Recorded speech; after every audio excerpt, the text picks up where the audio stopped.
Wow. Wow. That's really all I can say. Welcome into the voice of college football. This is Matthew Miller. I will be multi-streaming today from Mark's channel, obviously, and from the Texas channel. If you haven't yet, and you're just seeing me from Mark's channels from the first time, please go over to that Texas channel and subscribe.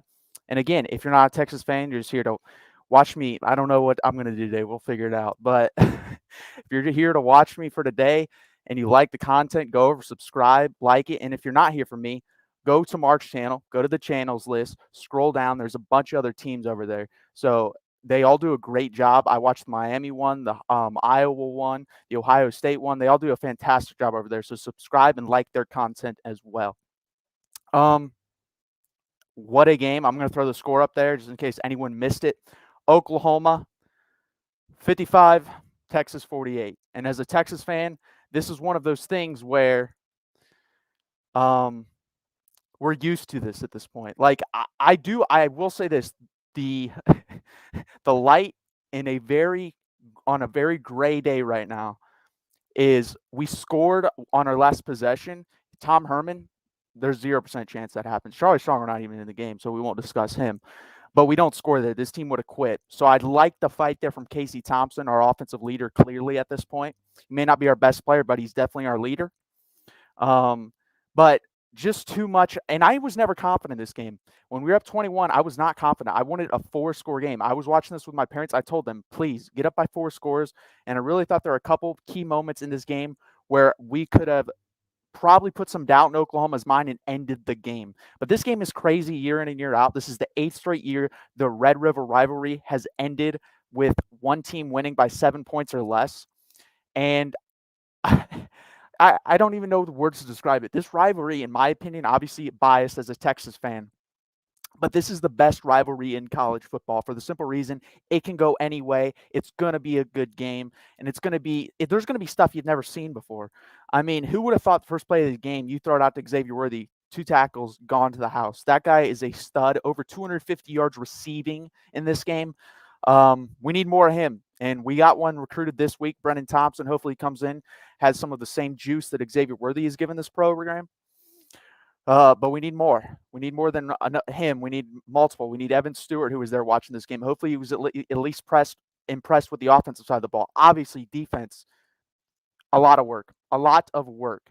I mean, other than DeMarvion Overshone and Josh Thompson, I don't really know what else to say. The secondary continues for the last decade to where if it's a jump ball, it's not a 50-50 ball. It's an 80-20 ball for the offense. That is the worst thing this Texas defense has allowed like the last decade.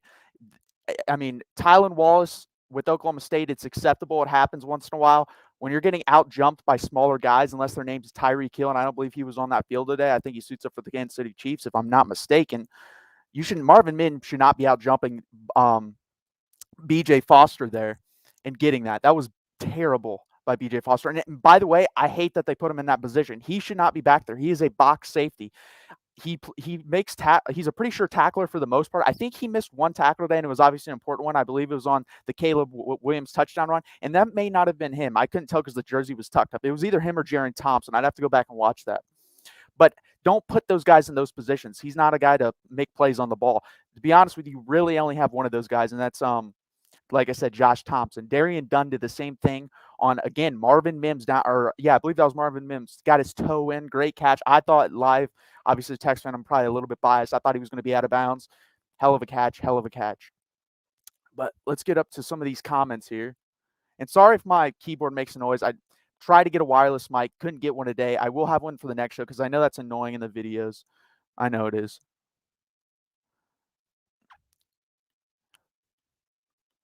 Christopher Foote, thanks for joining us. Cotton Bowl, kind of a unique setting for a college football review. 100%. It's a lot like Georgia and Florida, down in Florida with the the cocktail party. But the difference is you're doing it at a state fair with, like they said, livestock on the outside, people running through eating everything's fried. They have fried salad there, for God's sakes. So it's a great environment. I plan on going down sometime in the next year or two. And tickets are super expensive. And with COVID going on, didn't really want to go down this year. And I'm glad I didn't, because I was going. This game was such a roller coaster, man. I got up excited, yelling, screaming, pacing around. And then second half, all I was nervous. And I was never confident. Like, I was confident, but I was never sure. I I just wanted to be sure so bad that we were going to win this game, but I just wasn't. Like I said, I wanted to get up by 4 scores, and we could never do it. Another turning point where we wouldn't have been up by 4 scores, but I think we would have won the game. Oklahoma got the ball, start the second half. They were down 38-20. They go down, kick a field goal. We go down, kick a field goal. If we score on that drive, I believe the game's over. I believe we win this game. And defense, all you had to do, they clearly did not trust Caleb Williams just getting back there, throwing it 30, 40 times without like a true running game. So they were just trying to run it down your throat, and you allowed them to because you allowed these big plays because there was no sure tacklers other than DeMarvion Overshown, who still misses tackles. But the thing is with him, he gets there. And I'll say BJ Foss, for the most part, does a pretty good job.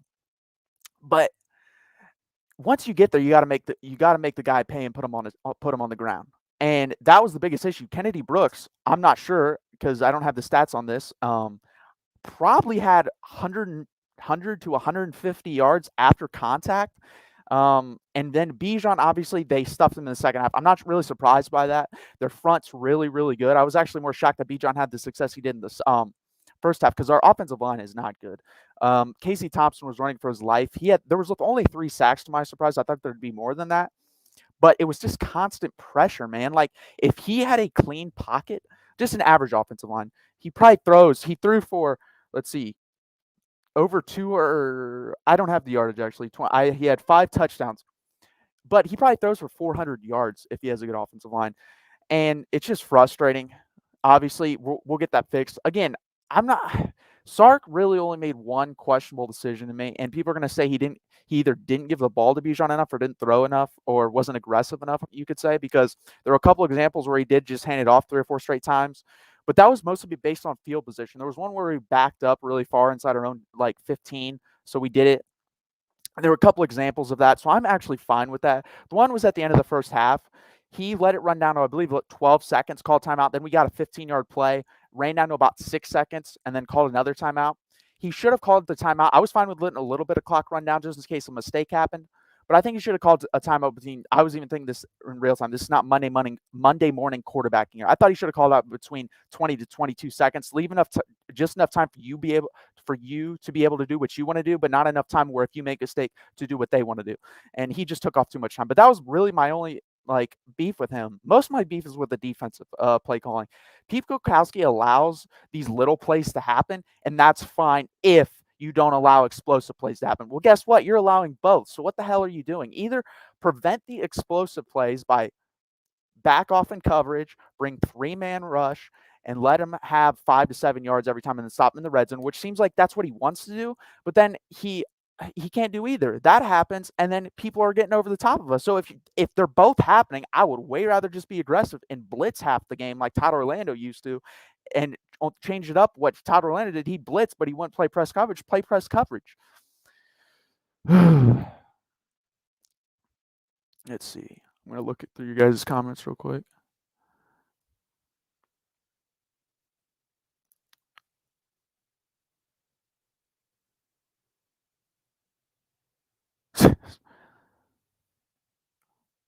Where is Spencer Rattler transferring to? That's a good question. I'm going to be honest with you. I still think if he entered the draft, I don't know why I said answered. Entered the draft, he'd still probably get drafted, which tells you a lot about the NFL. They look more at skill set and stuff like that. And the guy's still talented. Obviously, 5-star coming out of Arizona. And I don't see why, to me, he would just be like, I'm done with college. I'm going to the pros. That's what I see from him. And Caleb Williams, I mean, we made him look good. There were 2 or 3 throws in there that were just like, here, I'll heave it up there, see what happens. And made the catch. And the wide receivers at Oklahoma are really good. And I think that's part of the problem of why they jumped off Spencer Rattler is because he wasn't willing to give those chances. He was very checked down Charlie-ish with the ball. Or when he did throw it deep, it was underthrown and picked off. And maybe he's fighting through an injury. I don't know. The refs aren't. If you're talking about Oklahoma and Jeremiah, thanks for tuning in. This is a guy who's always at the text channel, always throwing out questions. The refs are an absolute, and comments, the refs are an absolute joke in the first scoring drive. If you mean by Oklahoma, yeah, he was out of bounds. I don't know why they didn't review it, but we didn't lose the game because of that. We lost the game because of our ineptitude on defense. I'm going to keep it real. I'm a real fan, man. Like, I watch games, I analyze. I don't just sit back and say, "Oh, blah blah blah blah blah." And I think if we played them again, I think we could beat them. Will we get a chance to? That's the thing. I want to see this team lasered in and focused and win out. They can win out. There's no team on the schedule that should beat them. Oklahoma State will be a hard game next week in Austin, but it's in Austin, so we should win. The only other game that I'm like super worried about is Iowa State. But again, as a Texas fan, we can't look ahead too far because it's Texas. We've dropped games to teams we shouldn't lose to. But if we played like we did today on offense, there's no other team in the Big 12 that can keep up with us. We already played the two teams that could, Oklahoma and Texas Tech. I don't see any other quarterback being able to do what Caleb Williams was able to do, especially Bryce Petty and Spencer Sanders. The only thing I'm worried about Spencer Sanders is running like Caleb Williams did today, but I think that kind of helped us today where Caleb Williams had some success running. I think the defense will do a better job containing Spencer Sanders since they just had a little dose of Caleb Williams. I could be wrong, though. I mean, that defensive front has been underwhelming the whole year. That's been the biggest, I think, letdown of the team. I knew the offensive line was going to be very good coming in. But the defensive line I thought was going to be good, and they should be good. They have a lot of highly touted kids over there, a lot of big kids, and they can't stop the run. And you got to be able to stop one. If you can't stop the run, you got to stop the pass, or at least contain the pass. We can't do either right now on defense.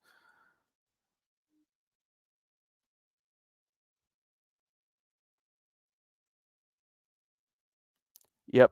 Wouldn't be OU versus UT without drama. No. I bet at the end of my life when I'm on my deathbed, I'm going to wonder how many years I could have had back from not watching this game or not being a Texas fan because wow. Wow, wow, wow. Like, this is incredible every year, man. Last year in overtime, I'm thinking, oh, we lost the game.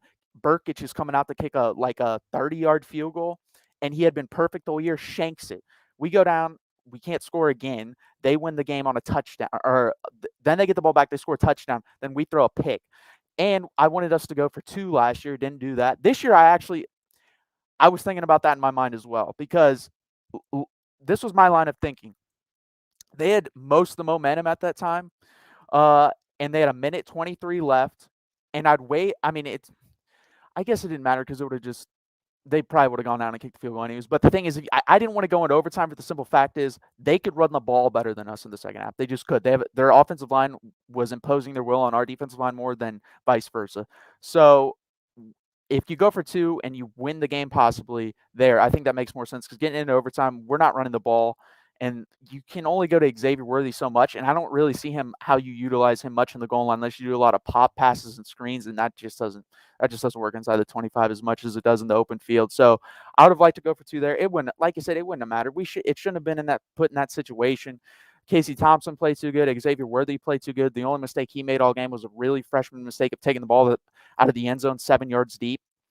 But I'm not even angry. I can't be angry at a guy that had 9 receptions for 261 yards and 3 touchdowns as a freshman in this game. Like, not angry. I'm not angry at Bijan. I'm angry at the offensive line and defensive line, period.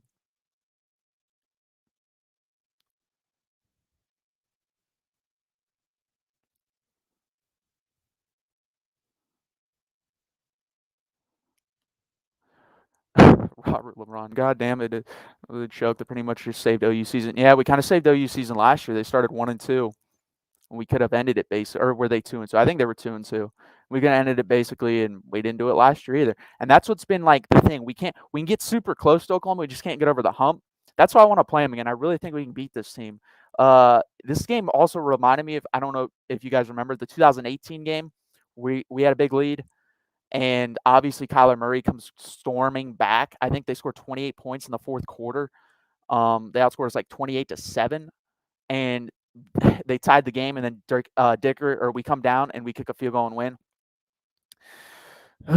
Just it's never easy in this game for either team.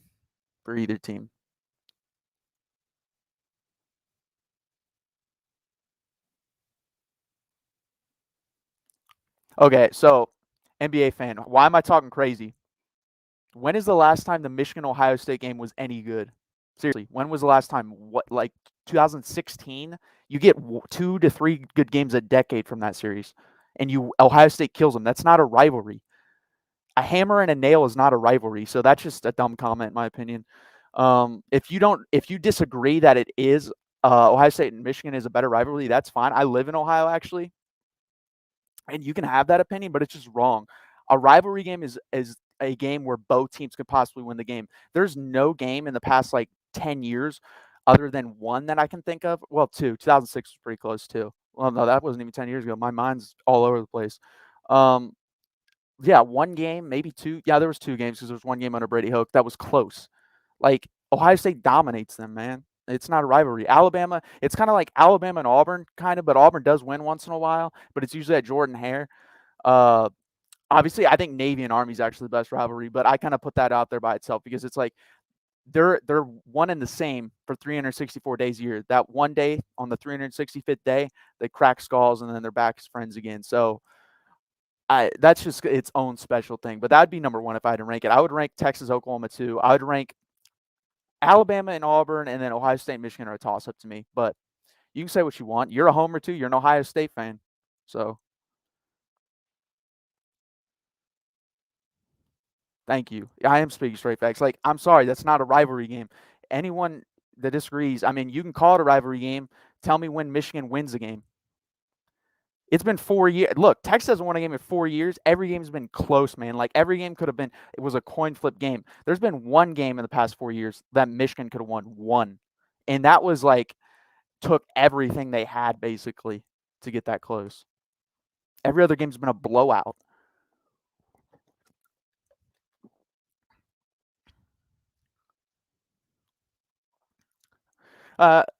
Thank you, Cajunomics. Sorry for y'all lost Texas. Yeah, we did it to ourselves, but I appreciate you watching. Like I said, anyone in here, hit the like button, hit the subscribe button.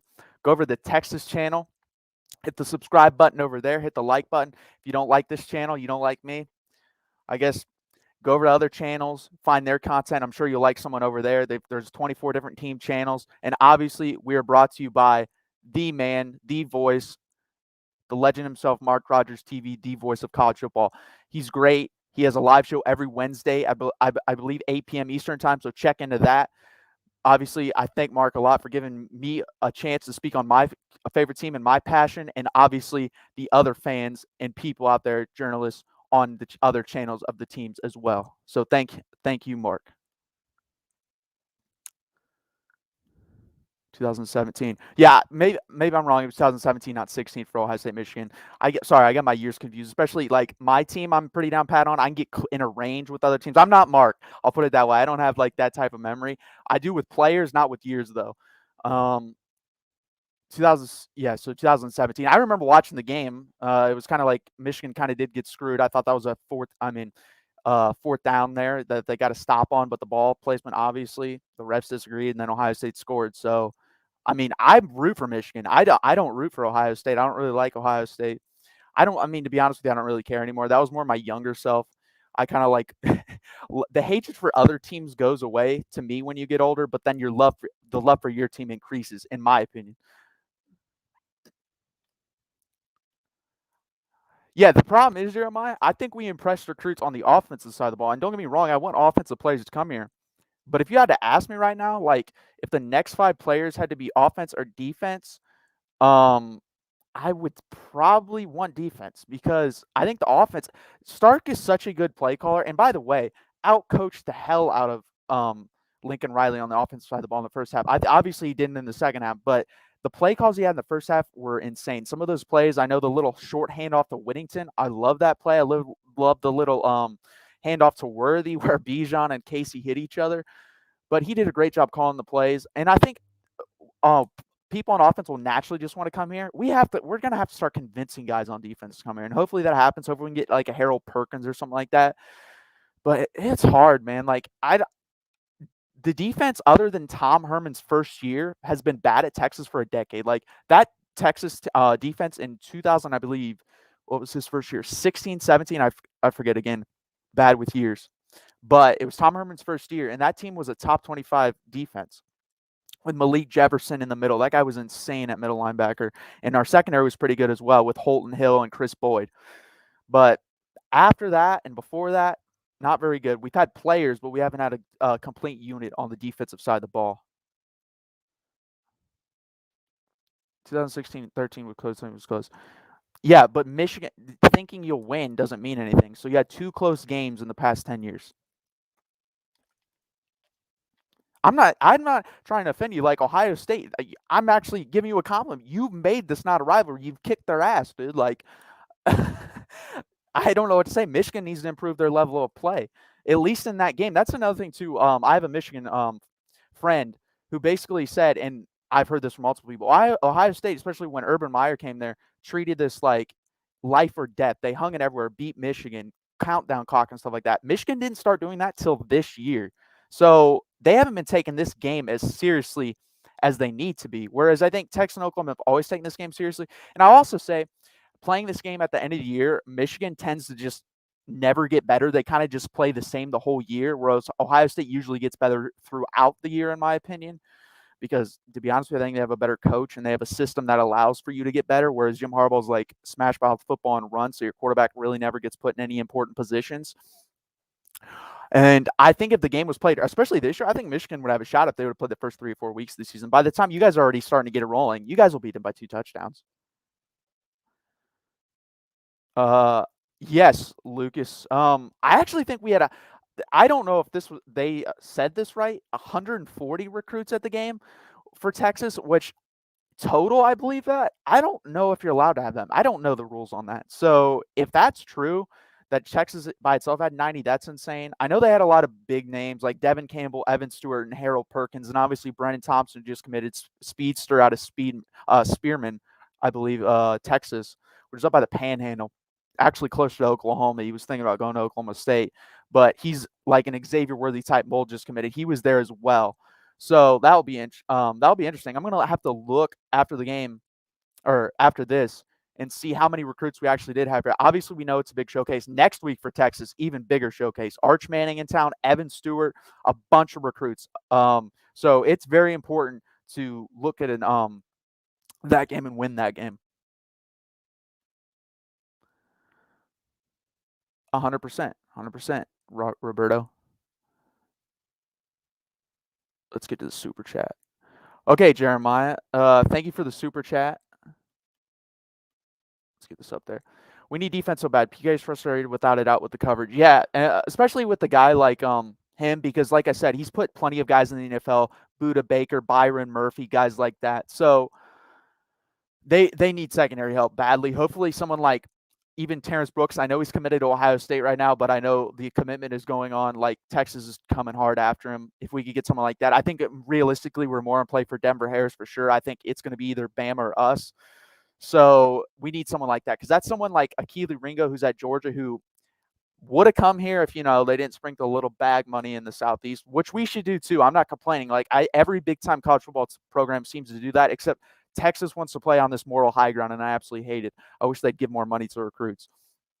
And he's been balling out. So we need someone like that, a stud 5-star that can come in and just turn it on the switch right away and cover either the second best wide receiver, because you can put an older guy on the first and just lock him down. And that's what Derek Stingley did for LSU. They just had him be their lockdown number 2 cornerback and had their number 1 guy cover the number 1 wide receiver, but the number 2 was basically shut down because Derek Stingley's so good. And we haven't had a freshman like that in a while at the cornerback position or on defense in general, to be honest with you.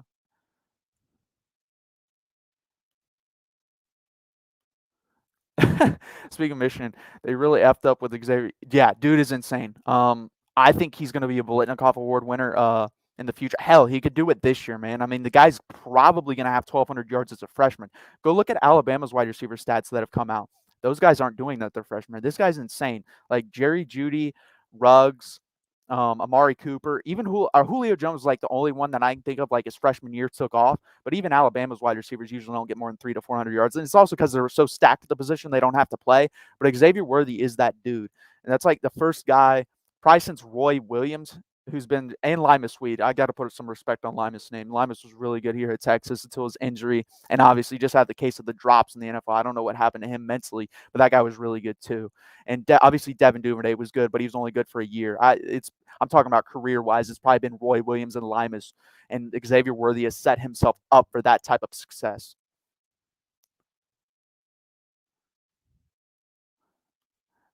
I mean, yeah. I see. I have a different perspective on the game because I never thought we were like people who don't watch this game would think the game's over when you're up by 21. I never thought the game was over. Like if we would have been up like by 28 in the third quarter, and then OU just rolls off like 31 straight points, I would have been on here and I'd just been devastated. And I was angry, but again, I would have been even angrier again if that happened or if we didn't respond. When they go down there and score and go up, what was it, 48-41, we come right back and score and we're up, and it's tied 48-48, or we actually don't score, they punt it, and then we score. So I was impressed by that, and I'm impressed with Casey Thompson. I'm really glad he didn't do anything to his throwing hand, because with Hudson Card in there, especially, I like Hudson Card. I don't like him with that offensive line. The man would have been killed because he's not this. He's too indecisive, as we saw versus Arkansas. By the way, that game, 52-51, that's how you know college football's turned a corner, when Ole Miss and Arkansas are putting up 103 points, man.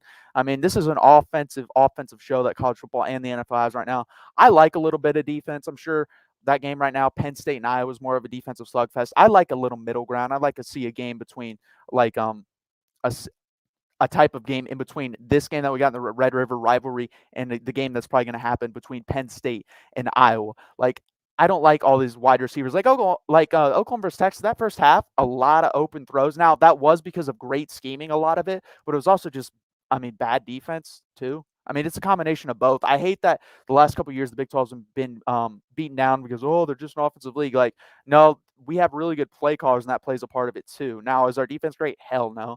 But as you see in the SEC now, you get these really good play callers, and you have some issues versus other SEC teams, especially if you're not Alabama, Georgia, who just have an NFL machine running at this point between those two teams.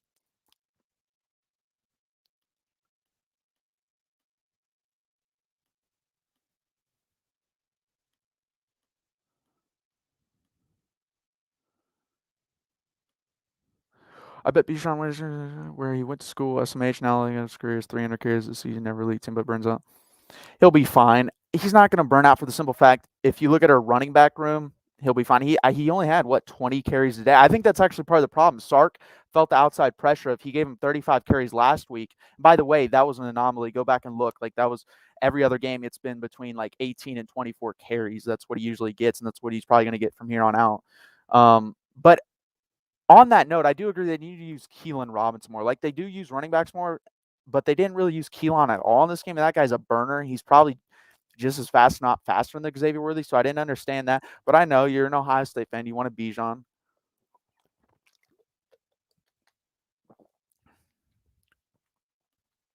How does Oklahoma look terrible? Because that's what they do, man. Like, they're one of those teams. They don't play well at the beginning of the year, but then they continuously get better. They usually win close games at the beginning of the year and get better. Last year was, again, kind of a fluke because they lost a couple of close games that they usually don't lose, so everyone panicked. But it happens. And when you play your rival, the best should come out of each other, and that's kind of what happens in this game. I don't know. I think it was 2015. We were 1-4, and we came in and beat them when they were ranked. So that's what happens in this game, man. Like, just crazy stuff. That's why I hate when people try to like guess what's going to happen or guess a blowout. Basically, Vegas was right because they said Oklahoma was favored by 3.5 points. But if this game's under 7.5, you take the dog every single time. Or over 7.5, you take the dog every single time, because it's rarely ever a blowout. 2012 was the last blowout, and that was Oklahoma. They won like 63-21. So just take the dog most of the time, and you'll be right.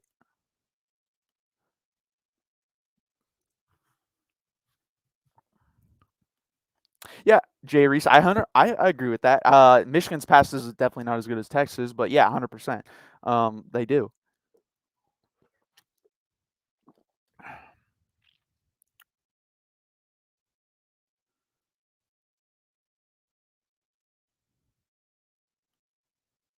And that is true too, Shadow Bearded. That's 100% true. Yeah, because you got to live off something, man. Like, if you just, imagine it, as a Texas fan, if you lived off the why we were in the Charlie Strong era, you just lived off that. Like, you'd have nothing to live for. Basically, you might as well just jump off a damn building, because that was terrible. So yeah, you have to live in the past. I'm looking forward now. I'm really excited for the future under this coaching staff, for the simple fact that, again, there's no quit in this team. There's some holes, definitely, but as long as you show me fight and you show me constant progress, I can handle it. That's the issue with like Charlie Strong. I never saw anything out of those teams. Like they showed fight, there was no progression, and it was kind of the opposite with Tom Herman. Tom Herman's teams sometimes quit, but there was a little bit of progression. I see both with this team, and I really like that. And I think it shows a respect for their head coach and the leaders on the team.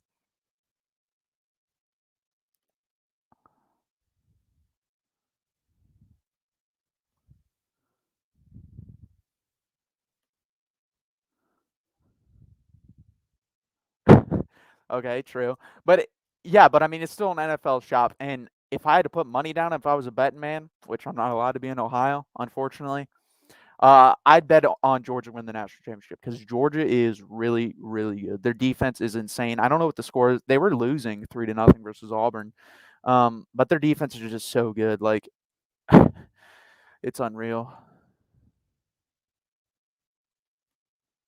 That's true too. I'm a Michigan fan. I hate the past, all the old fans. The one thing about Michigan, they just seem like if I was a fan, I'd get frustrated with you. You guys live in the past, but you also live to where the point you only want to hire someone within the program, like a Michigan man.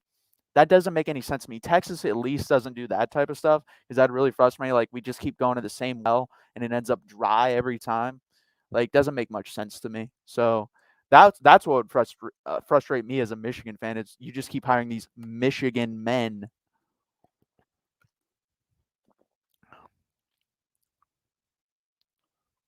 17-3. Thank you, NBA fan. Gee, Reese, update your resume and improve your history. No, 100%. I agree with that.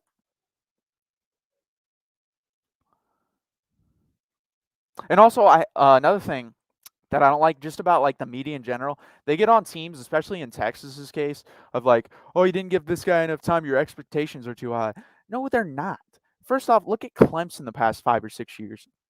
Like, guys, Clemson's not this factory, but guess what they did? They found their guy, and then they started turning into a factory of really good NFL prospects and a really good college football team, and that's what you got to do. Just like LSU, everyone see is getting on board with firing Ed Ogeron, and I agree with that. Like LSU is a top 10 job in the country, if not top 5. You shouldn't settle for 7-5, 8-4. You should hire the best guy you can. And guess what? If that guy doesn't work, fire him. Eventually, you're going to find the right guy. That's just how it works. It's you want to take enough bites at the apple to make this thing run right and work right. And that's what you have to do sometimes is just let guys go early and often. Especially if you have the money, man. Like these programs are self-sustaining. You don't have to worry about it.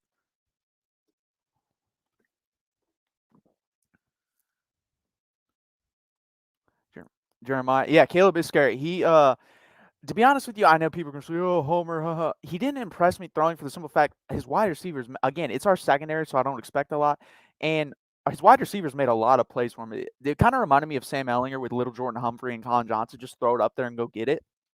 But his legs definitely gave you something to be worried about, and that's kind of what made them so good running the ball again with Kennedy Brooks in the second half. He was good in the first half, but he was even better in the second half because you had to respect the run out of Caleb Williams on those read options. And he was at least willing to make the throws. Spencer Rattler, to me, didn't seem willing to make the hard throws. So you got to respect him for that. And he's a true freshman. He's only going to get better. It's going to be interesting to watch him the next couple of weeks, to be honest with you.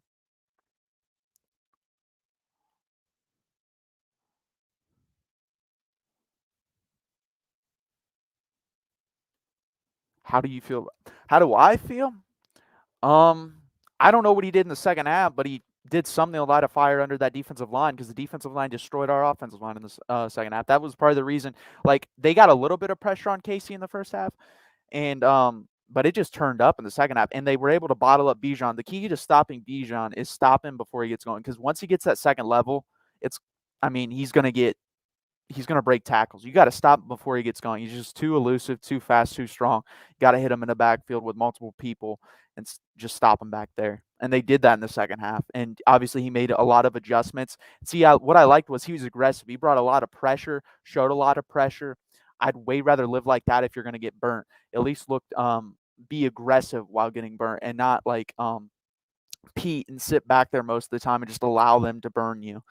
But it is what it is. what happened with LSU, man, not counting that Burrow year and the coach up there. Yeah, I mean, that's what happened. They got lightning in a bottle. I mean, you got Joe Burrow with the best season of all time for a college quarterback, if not the best top two. It's him or Cam Newton, in my opinion. Best year. I'm not saying best career. And then you have Justin Jefferson, Jamar Chase. The offensive line won an award for best offensive line in the year for the year that year. So they were just stacked, and then they were good on defense. They weren't great, but they had a lot of good parts that seemed to work pretty well together. Obviously, Devin White, um, Grant Delpit, Singletary. Who else they have? They had a lot of good players. Rashard Lawrence on the defensive line. I mean, Greedy Williams, they were just really good all around, really good, solid football team. And even like, guys, look in the past. I mean, Gene Chizik won a national championship. Every like 10 years, you see these guys win national championships, and we kind of fall in love and think they're really good coaches, and they're really not. And I'm going to, as a Texas fan, this is going to sound salty, but I think Texas A&M may have hired one of those guys. I think he may have hired one of those guys that got lucky and won a national championship and caught lightning in a bottle. And you're kind of seeing it because they do not look good. And you can say Calzada all day, all day, all day, but they weren't good with Haynes King, and they're not going to be better next year. They lose a lot of pieces. So, and they hired him or signed him to a contract extension, which doesn't make any sense to me, but you do you.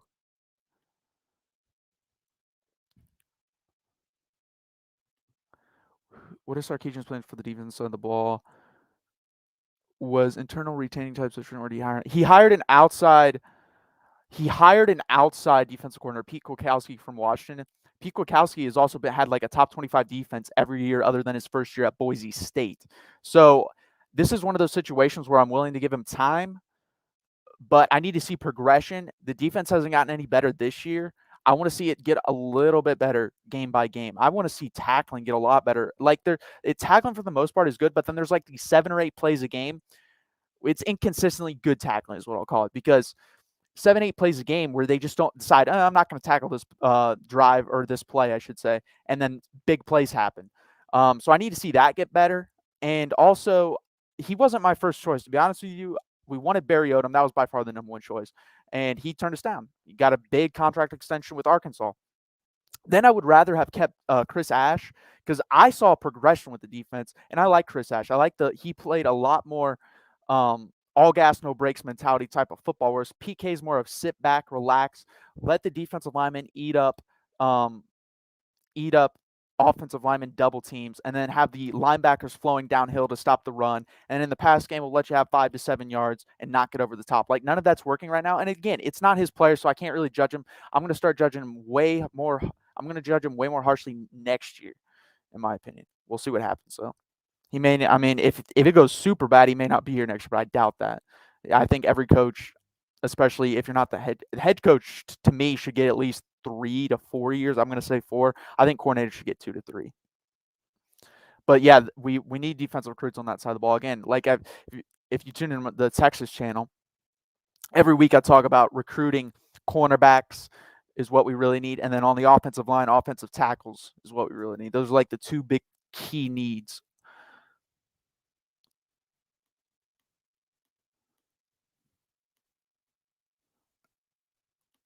Rattler, like I said, I think he would probably go pro over transfer. I don't know where he transferred to. Oregon, maybe they could use a quarterback. I can't really think of anywhere else that like jumps out like right away, but he may transfer. Like, I mean, I don't think it really matters. They got Caleb Williams, and then they'll have another quarterback, I'm sure, lined up for after that in recruiting.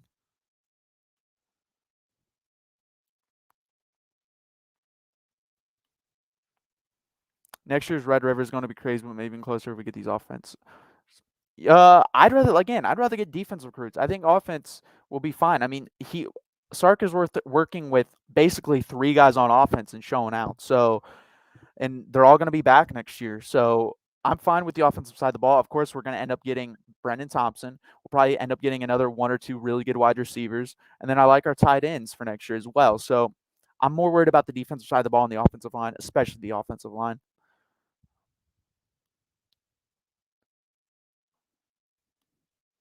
The guy that played for OU today was the guy that the fans was cheering for. Yeah, they wanted Caleb Williams.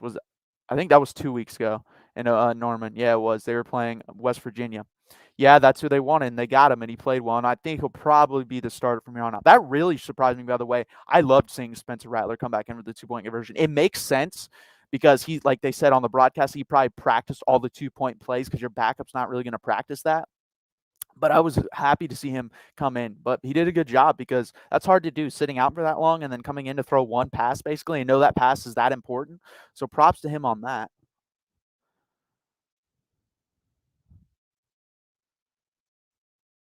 Yeah.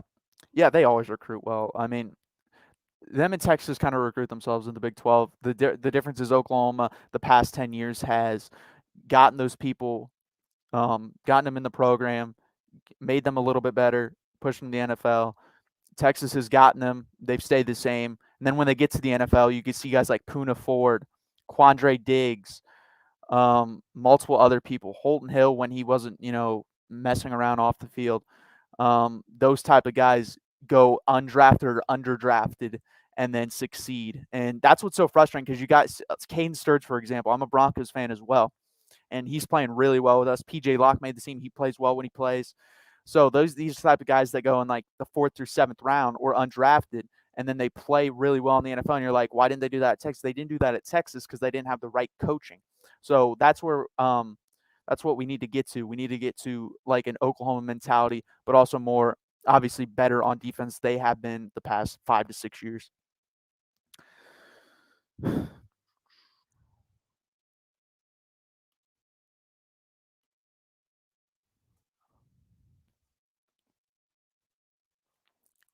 Robert, Sheldon Lee. I agree. I was just saying I'm also super happy. And we're not back. Don't say that. And by the way, Texas fans, Sam Ellinger may have said that, but and we liked it for that first year. But that's not back to us. Back is winning in a decade, winning 100 games, 100 to 105 games. When we get to that point, we can say we're back. Until then, no. But it does. You are right. I agree with you. It's more fun when we're both good. Like, it also helps out the conference. Obviously, in the SEC, they don't need help as much as the Big 12 does. The Big 12 needs a lot of help. But it is fun when we're both good. Yeah, agreed. We're on the right track. 100%. I respect that coming from a Sooner fan because I do agree. I think that's one of those things about this game. Like, I'm angry in the moment, but I'm not angry looking forward because I really do like this coaching. For example, special teams today, other than a guy, freshman, just making a dumb decision, coming out of the end zone and fumbling, was freaking spectacular. A blocked punt to start the game by, again, DeMarvion Overshown, especially in the first half, was all over the place. Props to him. So that was awesome to see. And we've seen that week after week, the special teams be really, really good. So it's just been nice to see. Under Charlie Strong, it was abysmal. Under Tom Herman, it was inconsistent.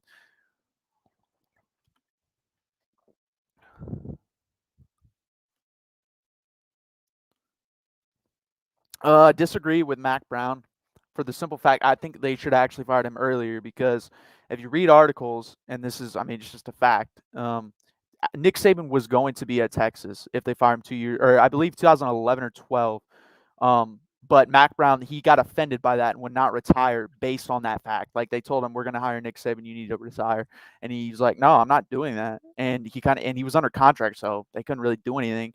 And that ended right there. So they should have fired him earlier and just gone for the throat and got Nick Saban. But that's what really hurt. And then they kept him too long. And obviously, Mac, I like Mac, but he's one of those guys that I think got so successful and he's not as hard on himself as like a Nick Saban type, and he just rested on his laurels. Like it was just way too laid back. He missed recruits. He wanted RG3 to play freaking defensive back, wanted Johnny Manziel to be a walk-on. Like it's just these little things that he messed up. Now Charlie Strong, I don't really know too much about the situation. I know he did kick off a lot of players. A lot of those players deserve to be kicked off. I know a lot of drugs and stuff like that.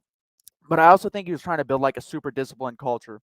I know a story about Charlie about where they would take a bus to practice. So it's like a mile away from where they get picked up to go to practice. And instead of that, he made them walk every day. And that's one of those things I guess I kind of like. I don't know. Looking back on it now, I probably don't like it, but it was like one of those things. Okay, he's trying to build a tough culture, and they liked him. Like the players liked him.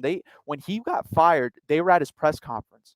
Like, that didn't happen with Tom Herman. They didn't like Tom Herman. So if you could combine Tom Herman and Charlie Strong, I think you would have had something, because I think Charlie Strong was a very good human being and very good at building culture, whereas Tom Herman wasn't. But he was a little bit better. He was definitely a better football coach, and he'll get a job somewhere, and he'll end up, if he ends up somewhere in like the AAC, he'll end up winning 9 to 10 games a year. If he goes to a lower level Big Ten team and win 8 to 9 games a year, he's that type of guy. I don't think he's a national championship winner, but he's good enough head coach, and he doesn't build the relationships that are needed to win like national championships and be looked at as a leader. Kind of like Nick Saban may be looked at as like, how do guys like the guy, respect him, whatever.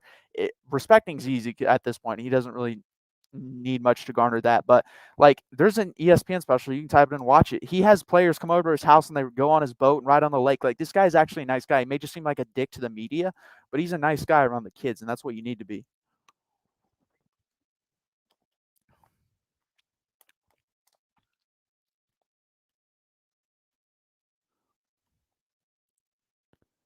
OU is still too battle tested.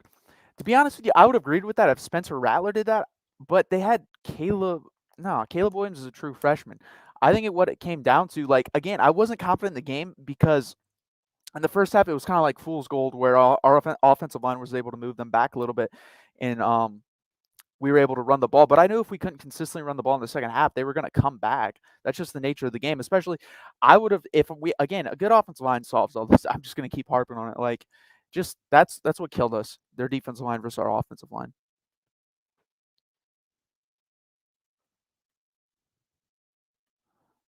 I want to get to the super chat. Touch of gray. Texas will be back when they win another. I disagree with that to an extent. I don't think winning a natty says we're back, for the simple fact that we've won like 3 natties in the last 60 years. So I disagree with that. I think winning back-to-back Big 12 championships or something along those lines, or getting 3 or 4 10-win seasons, 10 to 11 win seasons in a row is back. I don't think competing or winning national championships, competing, I would say, for national championships is back.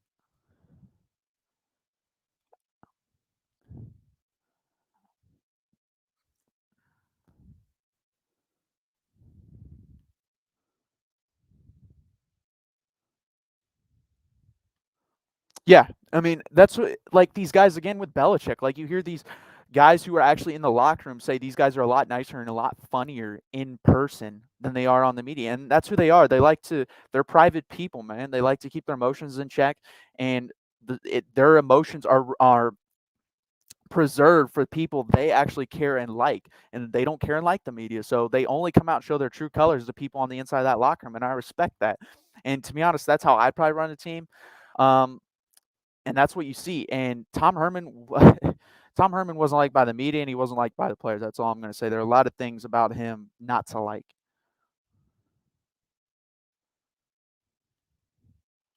Edwin Rivera, great question. Yes, this will not be a noon or 11 o'clock game where they kick off, 11 o'clock, 12 where I am, when they move to the SEC. That's one thing. I don't care where I am. I don't care how much money I have. I don't care how much the tickets cost. If that's a night game, I'm there. Like, I want to be there. That environment would be electric, amazing, spectacular, whatever you want to call it. It'd be amazing, awesome. And that will happen. And people say the area is bad. Yeah, because I'm sure Baton Rouge is such a nice area at night. Like, come on, guys, it's going to happen. You make more money that way. And that game would be probably one of the 2 or 3 highest televised games of the year. It's already one of the 5 or 6 most highly televised. It's only going to go up because of it being in the SEC and also a night game. I also expect probably some 3:30. But yeah, you will still have noon, 11 o'clock games with this rivalry.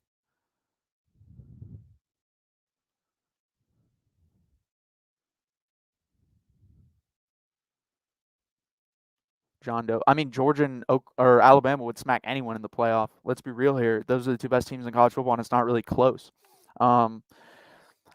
That's why I hate this argument. Like, they'd smack who. Literally, you could throw any team in there. That's why I personally would like to see Cincinnati get a shot if they went out. For the simple fact, whoever you put in there is going to get slaughtered. The only team that has a realistic possibility, and Mark's been saying this for a while, and I'm starting to agree with them, watching Ohio State, is Ohio State, because they haven't played up to their talent yet. They're starting to do that. Oklahoma, again, has the talent, and they kind of showed it in the second half. And this could have been the switch. I'll see them the next 3 or 4 weeks and see if they're going to follow an Ohio State mold by putting in their backup. Ohio State didn't put it in their backup quarter, but Oklahoma did, and they started to and then if they start to play better and roll like Ohio State's doing, I might change my mind on that.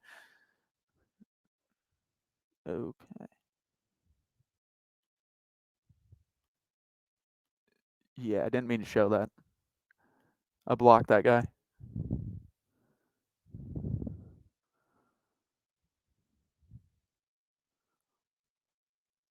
No, it was 2 years. It was 2 or 3 years after the national title game. It was right before he got fired and right in between us making a national championship. Yeah, but the thing is, people don't realize Nick Saban's the best, and we look at it now, but even then, the guy was insane college football coach. Like, I'm sorry, people then were asking him to get fired. It's your opinion. You can say that. And I like Mac Brown. I respect him, but he isn't who everyone thinks he is. Vince Young elevated him to a point where people think he's like this god. Vince Young is the reason we won that national championship. And obviously he did really well with that Colts team, but after that it fell off, and he just sat back, and he didn't have the fire that he had that he once had. And again, missed on recruits. You can't miss on that many recruits. Like I said, Robert Griffin III, you want him to play freaking defensive back. You want Johnny Manziel to be a walk-on instead of offering him a scholarship. Like, just stuff like that.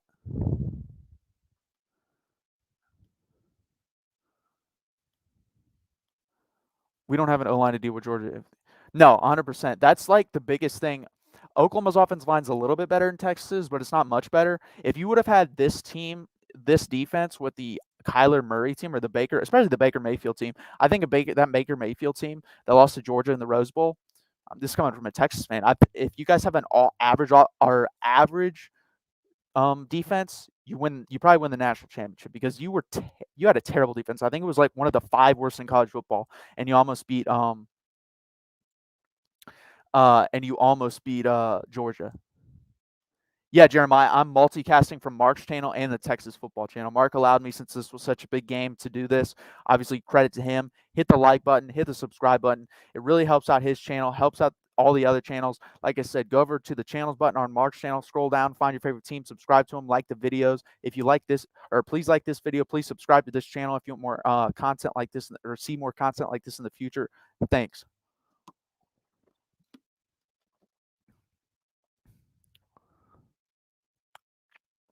You can say what you want. There are multiple articles. Jimmy Sexton talked about this. It was going to happen, dude.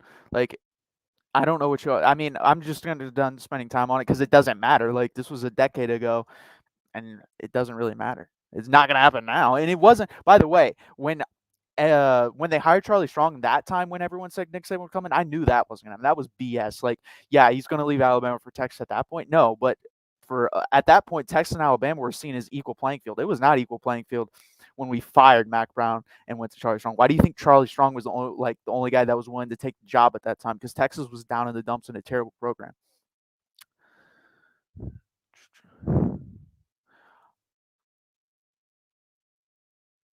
I think you work for Mark. What's your channel? Just the Texas one? Yeah, it's just the Texas one. I don't have my own channel.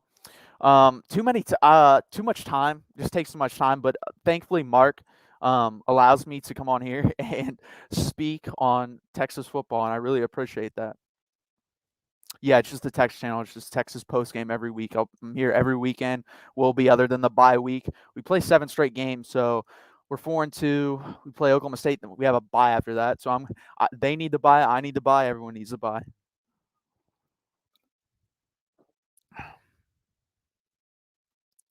James Scott. I've been saying it for a while now. Rattler is an okay QB, but he's not one of those next level players. Once he was taken out, next man has stepped up. Now look what they were able to do. 100%. He's one of those guys, like, there's a lot of guys like this that fool you, man. You watch him in 7-on-7. You watch tape, and you think, man, this guy is a cannon. The ball comes out of his hands beautifully. Like, none of that has to do with winning football games. Like, Patrick Mahomes is great. If Patrick Mahomes didn't have the mind he had, along with the coaching he had, he wouldn't be the Patrick Mahomes we know today. There are plenty of guys, Jamarcus Russell, who aren't willing to put in the time, who rely on their talent and stuff like that. The biggest case of that, and the biggest successful case of that, is Ben Roethlisberger. I don't know if you guys have seen the clip coming through on the internet lately, but Chris Sims actually talks to him about footwork and mechanics and stuff like that. And Ben said he's never worked on any of that things. And that starts to show. That's why Tom Brady is who he was. That's why Peyton Manning didn't have neck surgery. He'd probably still be playing. Like, these are the type of guys that are their best tool is their mind. And guess what? If you keep your mind sharp, you can play for as long as you need to. And obviously, Tom Brady stays in phenomenal shape. And that's what happened with Ben Roethlisberger. Until it was too late, he didn't get in good enough shape. He didn't work on his mechanics. He didn't work on his footwork.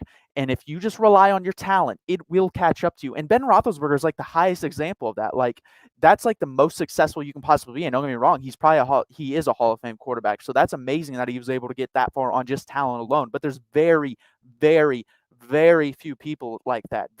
You have to get sharp in here. You have to be able to work at your footwork. You have to be able to work at your mechanics. That's what makes you like an all-time great.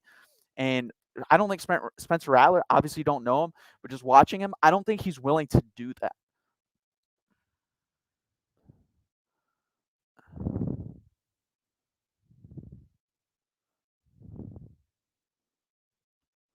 Sheldon Lee, I agree. I don't think he knows how to bring the team together and play for the person next to him. I hate saying that because I was pissed at the crowd chanting for Kevin. That's what we should support. 100% you should support. Yeah, that was kind of BS because that's like a quick hook. I understand if the guy's like just playing god awful, like a Nathan Peterman performance, like 4 or 5 interceptions and a half doing that, but I don't think you should do it unless it's that. And also, what was I gonna say? You haven't even seen how good Caleb Williams is. Like, you're just basically chanting for the backup quarterback because you don't like the starter, which makes no sense to me. If you're gonna chant for the backup quarterback, you better know what you have. Kind of reminded me of when Denver fans started cheering for Tim Tebow, and obviously he had that good half a season, but after that, you saw what type of quarterback he was.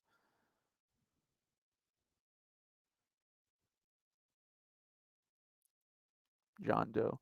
Jay Bird was, and I've been ignoring him. I've read it, but I'm not going to put him on the screen. Change man looks problem. He is a 100% change man. By the way, because of what he went through is why I like him and he is the person today. Like, listening to the man talk, he's been through things clearly and he respects where he's at. He respects the situation he's been put in. He loves the players. He respects them. Like, there's multiple examples of this, of him, like, for example, he calls him and Arch Manning talk 3 to 4 times a week. And Arch Manning said it's not about football 90% of the time. It's about life. And that's how you win recruiting battles like that. You don't just go in there and say what you can do for the kid. Because guess what? Georgia can provide a lot more than you can. They can win SEC champion, or at least get to SEC championships. We haven't been able to get to the Big 12 championship game very often, if at all. And so you have to hit on the personal level, and then hopefully the on-field success comes. And if you get both, that's when you really get the train to start to roll. And that's what I'm hoping happens. And obviously, I just like him. Like, he's a respectable guy. He's not a Tom Herman type. Like I said, he's kind of molded to the point where he's obviously a better football coach than Tom Herman, but at least he's not as bad as the football coach as Charlie Strong. But he took Charlie Strong's personality with a good football coach, and I really respect that. And I like rooting for a guy that's respectful. I'm not gonna lie. I wanted Urban Meyer. I'm thanking God Urban Meyer's not our head coach. I couldn't root for that guy. That guy's an grade A asshole.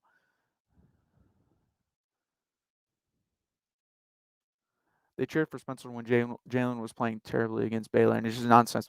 Yeah, it's one of those things where I think you guys have gotten spoiled to the point where you just expect Kyler Murray to come through your school every year, and that's just not going to happen. First off, if you do that, I mean, you've gotten pretty close to doing that. Baker Mayfield, Kyler Murray, Jalen Hurts. I mean, just crazy.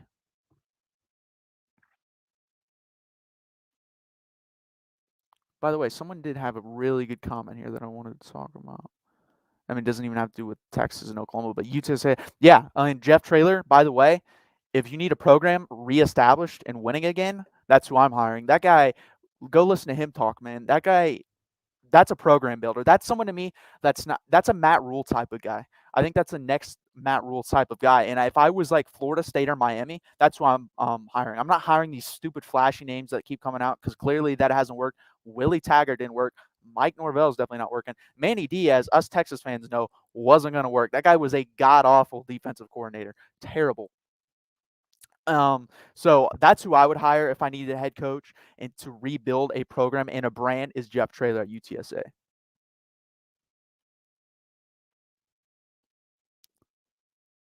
Bourbon Meyer. That's good. Yeah, he's not though. Like, And I disagree with this somewhat because you hear people say you can get away with this stuff in college towns. No, you can't. You can't get away with this stuff anywhere now because of camera phones. And I'm not even that angry at him for that situation. I'm more angry at him putting himself in that position. Like, do you think Nick Saban's doing that? There was actually a quote come through on Twitter where, like, basically he said, "Don't go out after like 2," and and he said, "Don't what did he say? Don't sleep." I mean, this is kind of provocative, but don't sleep with someone who has more to lose than you, or that you have more to lose than they do. I mean, he's not wrong. He's not wrong. That's all I'm gonna say. And nothing good, by the way, happens after 2 a.m. That's the truth. If you can't do what you need before 2 a.m., go home.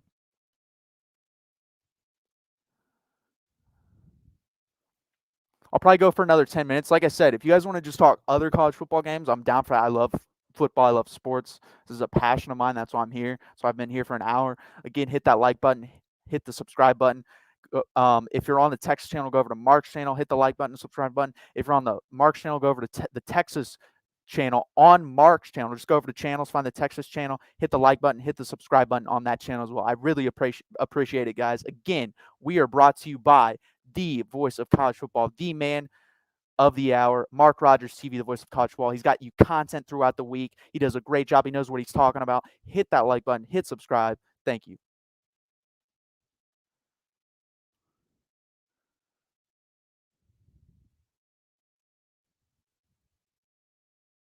No, 100%. Nick Saban is one. That's the thing too. Like, I hate how in sports we always compare people to the best. And I understand that's the thing we have to do, which I guess we have to do. We don't have to do it. But how about you compare them to just the good? Like, Dabo Swinney's a really good coach. Guess what? He's not Nick Saban, and that's fine. Ryan Day, really good coach. He's not Nick Saban, but he's good. Lincoln Riley, really good coach. He's not Nick Saban, but he's good. Like, Nick Saban is a god. Like, there's like 5 to 7 guys of these in each sport, like coaches, players, stuff like that. Like, stop comparing the average coach or good coach or great coach to them, because they come around once every 30 to 40 years. That's just how this works. And it bothers me that we always compare people to these guys, because they're just never going to live up to that type of hype. Like, any Tex fan that said, "Oh, we just hired the next Nick Saban," no, you're dumb. I will take if we hired the next Mac Brown. If the next decade is like Mac Brown's decade, sign me up, man. I'm there. I'm there for it. I like Mac Brown, and that's why the comments, like, I don't want to get in a shouting match over Nick Saban, Mac Brown, blah blah blah blah blah, about could we have hired him, could we not have hired him. Like, I respect the hell out of Mac Brown. Mac Brown is the second best coach, arguably the first best coach in the history of Texas football. So there's no point of arguing that to me. Okay, so the Urban situation, from what I understand, I was subscribed to basically every Inside Texas piece. I was subscribed to Ohio State guys. They basically said Urban Meyer was looking at staffs to get together, and once the owner's name, I believe Shad Khan from the Jaguars, called, it was over. Like, he was going there. He wanted a new challenge. And the reason he definitely was looking at Texas. Did he tell him no? Yes, 100%. Jimmy Johnson, he had an interview with Jimmy Johnson and asked him, like, what's the difference between college football and the NFL? And said, he even asked his opinion, should I take the Texas job or Jacksonville job? I don't think he gave him an answer on that, but I think he told him, like, what you should expect, the pressures of both places, and he decided to go with the Jaguars. Now, I think he's going to regret that in the long run, because I don't think he's going to get a better job offer than Texas for a while. I don't think anyone will hire him this year unless LSU again, they do their own thing down there, so they may go after him. USC's not touching him. I'd be shocked if USC hired Urban Meyer with all the stuff that's gone on there. And they actually care about their image, and they're a school that cares about their academics. LSU does not. So I wouldn't be shocked if he's the next head coach of LSU. But short story, yeah, he did reject us. And again, thank God. 2020. 10 plus wins a year, I'll take it with the nanny and a couple. 100%. Like, if you gave me 2021, 2021, 10 plus wins a year, basically, if your average is, let's say, 10 and a half, you win one national championship, compete in another, and you win like 3 conference titles. There you go. Like, I'm 100% satisfied with that. I don't expect, like, anyone that expects Alabama is just insane. Again, that doesn't happen. I'll take basically Oklahoma, what Oklahoma's done, and then give me 1 or 2 playoff wins and a natty.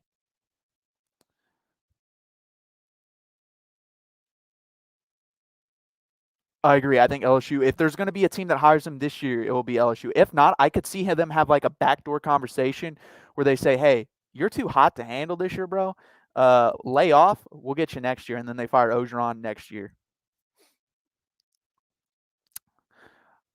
God, I mean, imagine, imagine their final 2 candidates are Hugh Freeze and Urban Meyer. One dude grinding on girls at the bar at 50 something years old with wife and kids at home.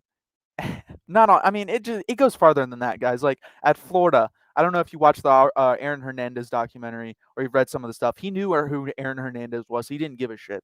The Pouncey brothers were not good people. Janoris Jenkins got arrested down there. Cam Newton stole like computers. Like he wasn't. He didn't give a crap basically, and he's not a good guy.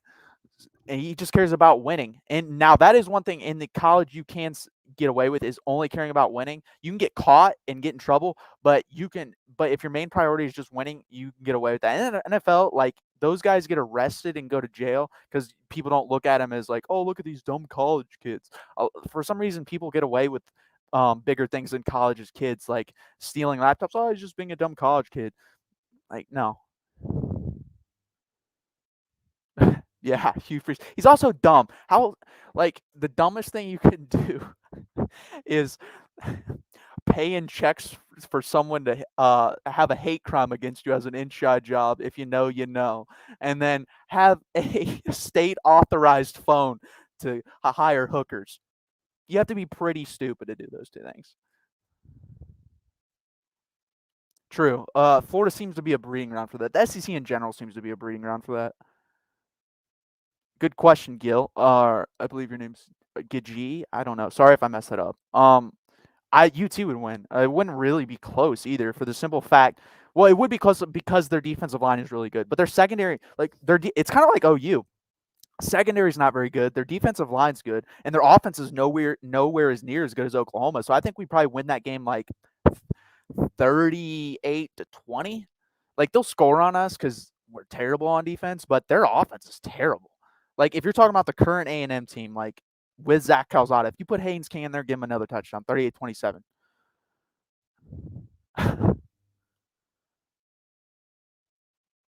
Sarkisian has. I think Stewart basically at this point, if we win next week and put up a showing on offense, I wouldn't be shocked if he commits at that game. Now he seems like a guy that could be flaky, so I don't know, but it's going to be between us and Florida. I think we have a really good shot at him. Manning, like I watched a video on him last night. This is going to be.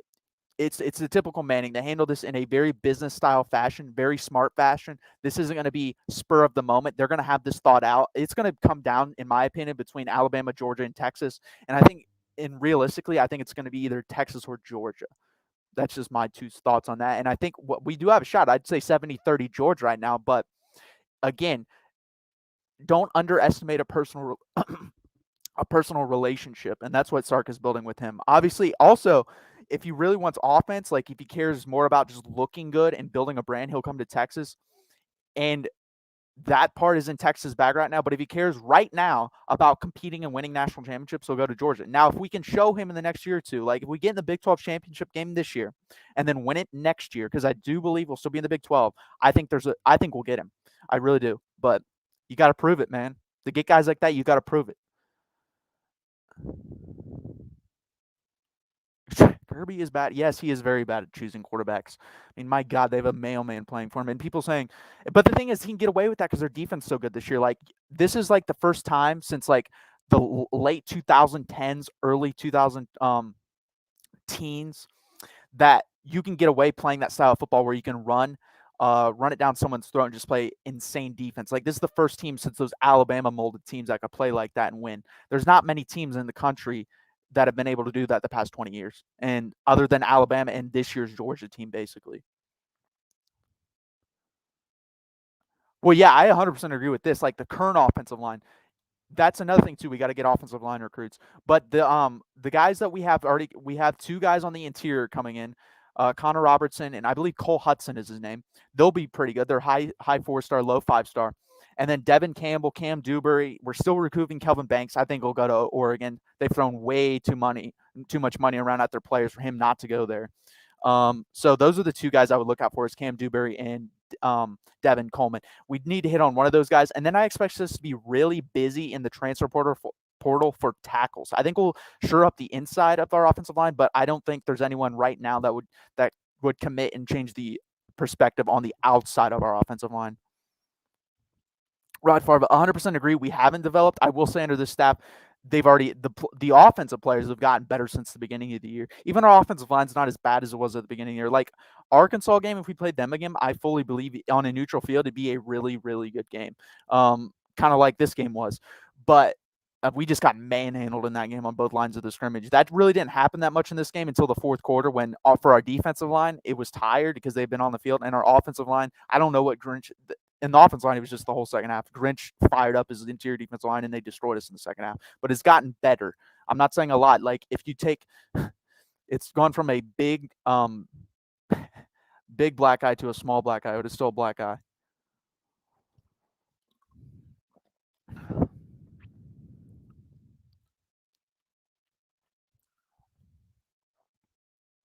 What happened to the kid who went to Georgia after decommit from OU? Because the kid who went to Georgia. If you gave me a name, I could tell you, because I don't know the name of him though. Oh, I know what you're talking about. The guy that was from, if it's the guy from Georgia, he's a little short white guy. He's not like super tall. He's like 6'1". So I guess he's not super short either, but he's not like prototypical. I think I know who you're talking about. I forget his name though.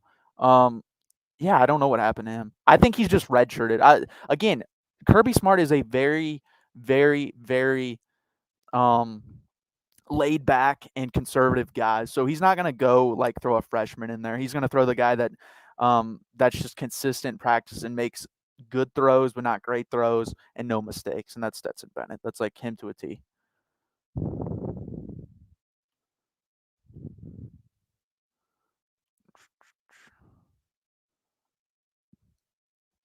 Yeah, it's him. Yeah, I forget his name too. That bothers me. I can literally see him in a jersey. His high school jersey was navy blue with like yellow letters, or like yellow outlining with white numbers and letters.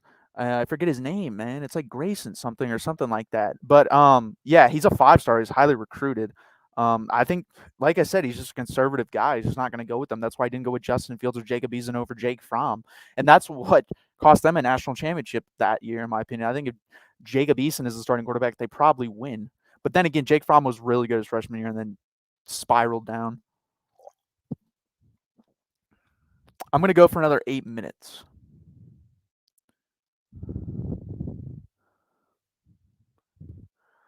5:20. Iowa's the ball with chances to tie things up for.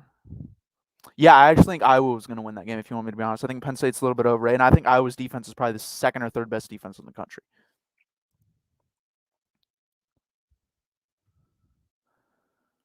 Thank you for letting me air my Mac Brown grievances. So are you a Texas fan? Exactly what are you? Because you confused me with some of your comments. I mean, you can be harsh. I think I'm pretty harsh on my team. I think I'm pretty realistic, but like, you kind of arguing whether we had a shot there. Like, again, I'm not going to, you know what I mean. Jaybird. Losses. That's another good question. I don't know. I think he did, but again, you can't. If he did, going into the next game, if Caleb Williams is a starter, Caleb Williams will be the starter the rest of the year unless he gets hurt. For the simple fact, just like Texas fans were discussing, you can't change quarterbacks twice unless it's or injury related. Like, that dooms your season. So yeah, if he starts the next game, he's 100% the quarterback. Right now, I would guess he is, but I don't know.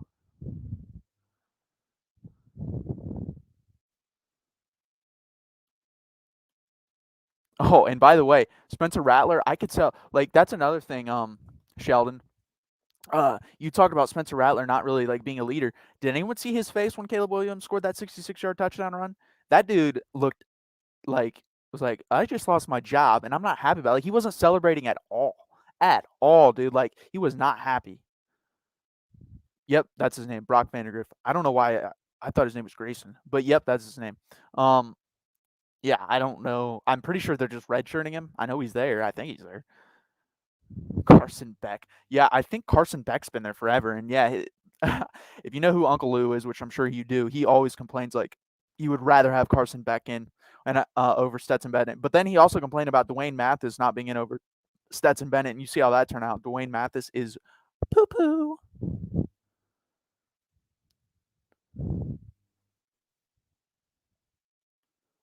I'm a Mac Brown era fan. My best.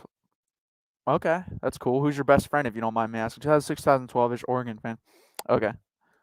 Yeah, Oregon. Cristobal kind of reminds me of Herman. I think he's going to be a really good recruiter. I don't think he's a very good coach, though. If you want me to honest opinion? I know there was thoughts of hiring him here. I didn't want him. Like, my wish list, like looking back on it, was this: I wanted Urban. If you couldn't get Urban, then I wanted either Brian Kelly, which was these are like you make the calls. I'm not saying they were going to happen, but Urban, Brian Kelly, James Franklin didn't care, and then Sarkisian was my fourth.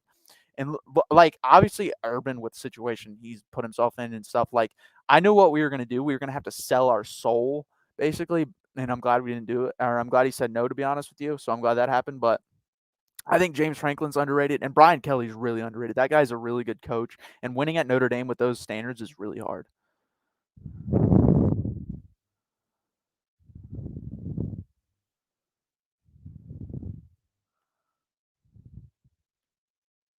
Jeremiah, he developed, I mean, let's see. Carson, he was there when Carson Palmer was there. Jake Locker, go look at Jake Locker before and after Steve Sarkisian. He made him look really good. That's why he's a first round pick. He does develop. I mean, Mac Jones, the guy develops talent at the quarterback position. He's also a good talent evaluator at the position, and he's obviously a really good play caller. My issue is going to be the defense. If you're going to hire an offensive coach, your defensive coordinator needs to be outstanding, and I'm not sure Pete K is outstanding yet. Again, too early to tell. He was good at Washington. He was good at Boise State. We'll see if he can be good at Texas. I'm hoping he can be. Rattler. If Rattler transferred to Texas, I would laugh hysterically. That's not going to happen, and we don't need him. I would way rather have Casey Thompson, and I would take Hudson Card over him because I think Hudson Card is really good. He's just a freshman. And by the way, people put too much on like freshmen. Like people expect Jameis Winston, Trevor Lawrence, Justin Fields as redshirt freshmen or true freshmen, and you just don't get that. That's again, we're comparing regular freshmen to these guys that are just so good. Like CJ Stroud, everyone was hating on him for Ohio State. I thought he played pretty well for a freshman, and he's playing really well now. That's what happens with freshmen. They struggle early, get better later on in the year, and they get better and they progress throughout the year and into next year. And that's what happens with normal freshmen. Normal freshmen aren't Trevor Lawrence, Justin Fields, those type of guys. I think that's unrealistic. Yeah, 100%. Yeah, Cristobal is not a. Again, I think he's Tom Herman, and in the Pac-12, Tom Herman would win 10 to 11 games. He'd never win a national championship, and I don't think Mario Cristobal is going to win a national championship, but I think he can get you to the Pac-12 championship, or Pac-10 championship. I don't even know what to call it, and win you games, or get you there and win a championship there possibly, because the Pac-12 is down. And that's another thing. If USC, I mean, at least we have Oklahoma in our conference. Like USC, you should take the bull by the horns, and you should be the best team in that conference. It shouldn't be close either. John Doe. Yeah, Cole McCoy was good in that. Was good that year. He wasn't great though. Like, and that's the thing. That's what's so disappointing is Texas. There's so many missed opportunities. Like, if Vince Young comes back in 2006, we're laughing at how that 2005 team is, because that 2006 team was better all around, other than the quarterback position. You had Jamal Charles in his second year. The defense was just as good, if not better. The offensive line was about the same. Like, that team would have been amazing. They lost 3 games, and they were all really close. I think they may have gotten beat pretty bad by Kansas State, if I'm not mistaken. Or Ohio State was like the only not close game. But that game was really low scoring. I think it was 24-7. Vince Young could have made up for that. Vince Young was a freak, and that team would have been amazing with him. And that's like the one big what if, obviously, or number one is actually Colt McCoy getting injured. Number two is that if Vince Young stays, and he said he would have stayed, and I believe him if he thought Houston wasn't going to take him. He thought Houston was going to take him, and they probably should have taken him, because he's also not as big as of a bust as people want to say. He's got 2 Pro Bowls, a winning record in the NFL, way more touchdowns than interceptions. He was a good NFL quarterback. A lot of that had to do with Jeff Fisher, and also, again, super talented, didn't want to work hard, and I think he regrets that.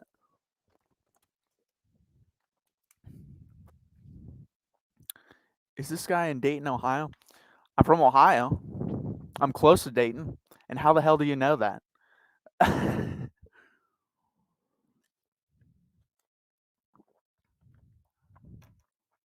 I really want to know how you know that, because I don't see anything like back here that would tell you that. Like, I'm close to that. I'm not from Dayton. I want to get that clear. Also, that's kind of weird because now I feel like one of you guys could stalk me.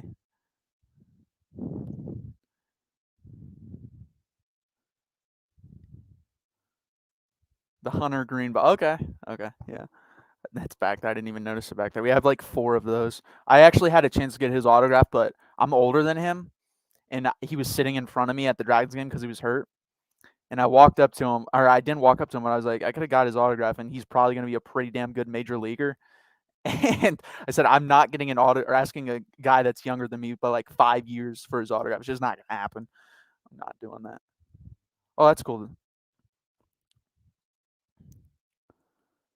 I'm actually from the Brookville area, so a suburb. It's a suburb of Dayton.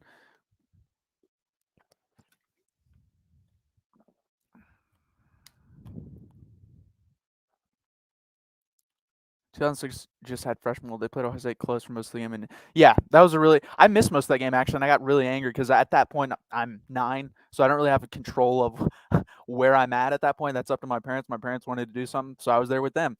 And I still, it's amazing how angry I didn't even get to watch the 2005 national championship game because it was past my bedtime. My mom woke me up and told me the final score, and I'm still bringing that up because I'm pissed off. Like, I legitimately have not watched a Texas team win a national championship. I've watched highlights.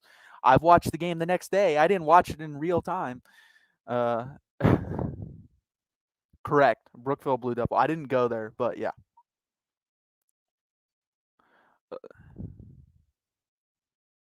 Yeah, 100%. 100% agree with that too. And by the way, we should have been in the national championship that year. That's another one, a gripe. I wish a playoff existed that year. I fully believe we could have won the national championship against that Florida team. Um, That's another thing Mac Brown did. He played really good in really big games, really good game plans. I mean, we were in that game versus Alabama down to the last 2 minutes with Garrett Gilbert, who was absolute utter garbage, and he had 3 interceptions at that point in the game when the game was still close, and ended up with 4, I think. 2009 better defense, 2008 better offense. Uh, yeah, I agree with that. I would agree with that. Same with me for Oklahoma. My first year watching OU was 08.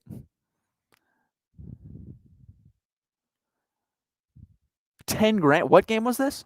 Was that the Ohio State Texas game in Texas, or were you? What game was that?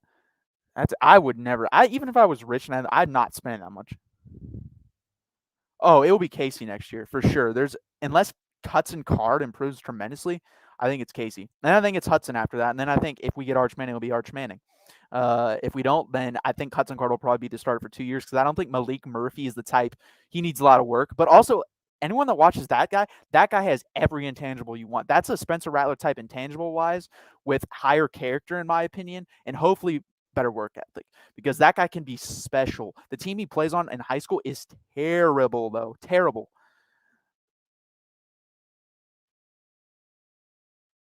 Uh,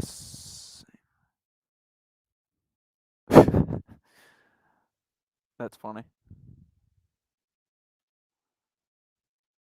Yeah, O line basically has been a problem the last decade plus.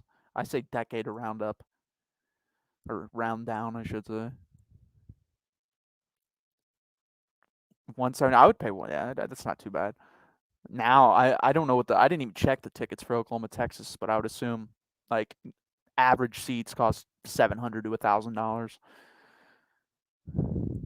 But again, if I'm gonna go down there, I'm experiencing everything. I'm getting there early. I'm going to the fair. I'm going to the game. I'm not going to the fair and watching the game out there. I'm going to the game. Like, that's gonna happen.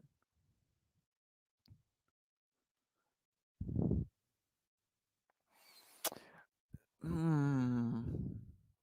I mean, we could. Nah, we're not gonna argue on this, but it didn't matter. Florida was really good that year. Like I said, we may not have beat them. It wouldn't matter. A playoff that year would have been really fun though. Oklahoma, Texas, Florida. I'd have to check who the 4th best team was.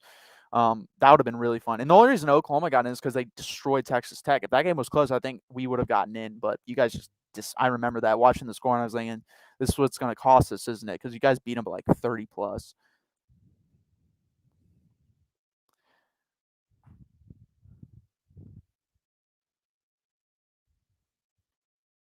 Wow, that's a lot.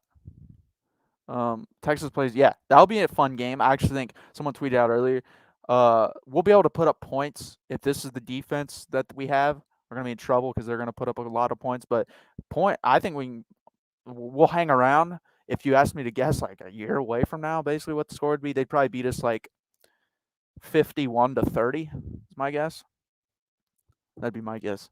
I thought we'd lose today too. Like, to be honest, I thought we were going to lose the whole game up until we went up 28-7. Then like I said, I was confident, but I wasn't like sitting there like just thinking, okay, this game's over. I knew we had to score more, and we just didn't. We needed a 4-score lead. I thought that the whole game, and we just couldn't get it. So close.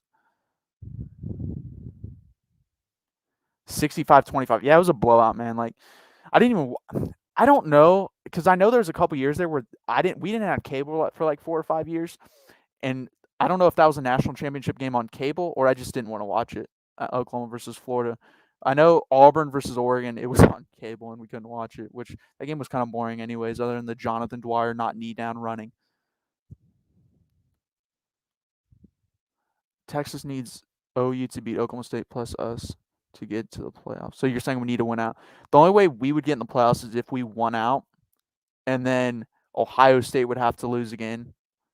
Because I think Arkansas and Oregon are about the same, like talent-wise. I think if they played, that'd be a pretty good game. Even though Arkansas did lose again today, but that was a really good game. And then I think they'd have to lose to, like, if Penn State lost like 3 or 4 games, including the game they're playing today, and then lost to Ohio State. That'd be the only way. Well, there's still one more spot, but I think Cincinnati's going undefeated. And I think I would be fighting for Cincinnati if they went undefeated and we lost 2 games. Like, they should 100% be in. Yeah, John Doe. That's another thing. That's not a rivalry either. They destroy them. Like, I don't even know. I was on a video with Mark earlier this week on the Texas channel, and I told him the last time they won was like 8 years ago, and that was just a guess. I don't know when the last time they won. I don't really pay attention to that. Like, I watched the game, and I thought Oklahoma State had a chance last year. Then they got freaking steamrolled. Spencer Sanders is just he ever since his freshman year, he's gone downhill. He's just not a great passer of the football. Penn State beating Iowa 17. Okay, that actually kind of surprised me. I thought Iowa was the better team, but hey, Texas, Oregon versus Auburn, Oregon versus I never seen that. Never seen it. How about you stop going to the games then? Maybe you're the reason they're losing. Oh, I'm kidding.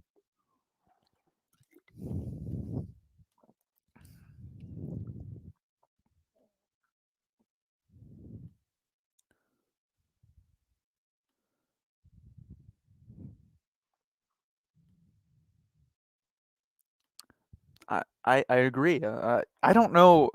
There's 2 things that like us Texas fans kind of laugh at, like people making fun of. We're back, like stuff like that doesn't bother us. It bothers us for like a year. Doesn't bother us. Look at this. Watch this. Doesn't bother me either. Like, if you do turn this upside down, I'm not going to do it again. Guess what that means? That just means we're in your head. You're thinking about it. It's like, think about this. You actually got T-shirts made that cost money to use our symbol and flip it upside down. Doesn't bother me. Like, it's pretty funny. Like, maybe I don't think he's telling him. Like, I would agree with he puts him in situations where where he wants him to be a gunslinger, but I don't think he's like forcing him to like you need to like fit these into tight windows. I just don't think he's his type of quarterback, and he's trying to fit like a square peg into a round hole.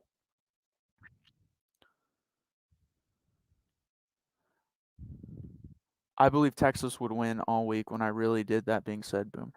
I didn't think Texas was going to win up until today. Then I felt really confident. And then when I watched the first half, I was like, okay. Again, back on my mind, 4 scores, 4 scores, 4 scores. Just especially, or either that, or show me you can stop the run. If they would have been up by 21 and just been stuffing the run and forced Oklahoma just to pass to get back in the game, and I respect Lincoln Riley for staying in the game plan and just saying, guess what? These guys can't stop the run. We may be down by 3 scores, but they can't stop it. We can get explosive plays that way. And he did that. And most guys wouldn't do that. Most guys would have emptied the backfield and just thrown it all over the place. And I don't think they would have beat us that way. What makes teams be really good in the passing game versus us, and I know I offended our and I know our secondary is bad, but you can't be one-dimensional and just throw around, because we'll just rush 3, drop 8, and we're good. Obviously, most teams are when you do that. But if you have the threat of a run and go deep on us, you will destroy us all game. It won't even be close. Like, our guys can't cover one-on-one. 2014. I was off by a year. Okay. Texas fans expect guys to cover one.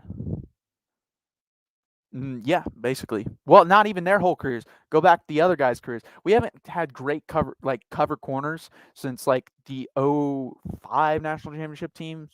There were some good players on the '09 national championship team, too, that were pretty good cover corners. But '05 was stacked. I mean, you had Aaron Ross, Michael Griffin, Michael Huff. Those guys were really good. We just don't have those guys right now. Nathan Vasher.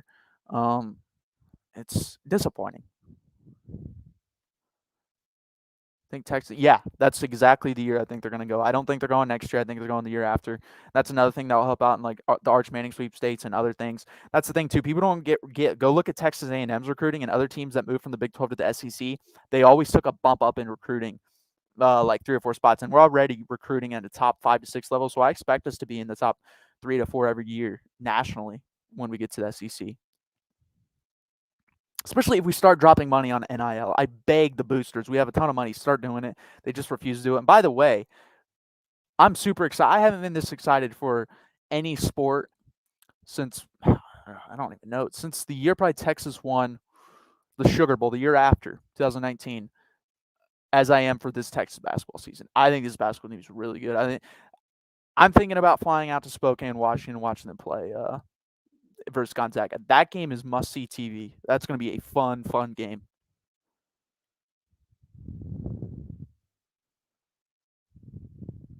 You're calling it right now? We aren't losing no more. The only game, like if we handle Oklahoma State next week, there's only really one game left I think we will lose, possibly could lose, and that's Iowa State.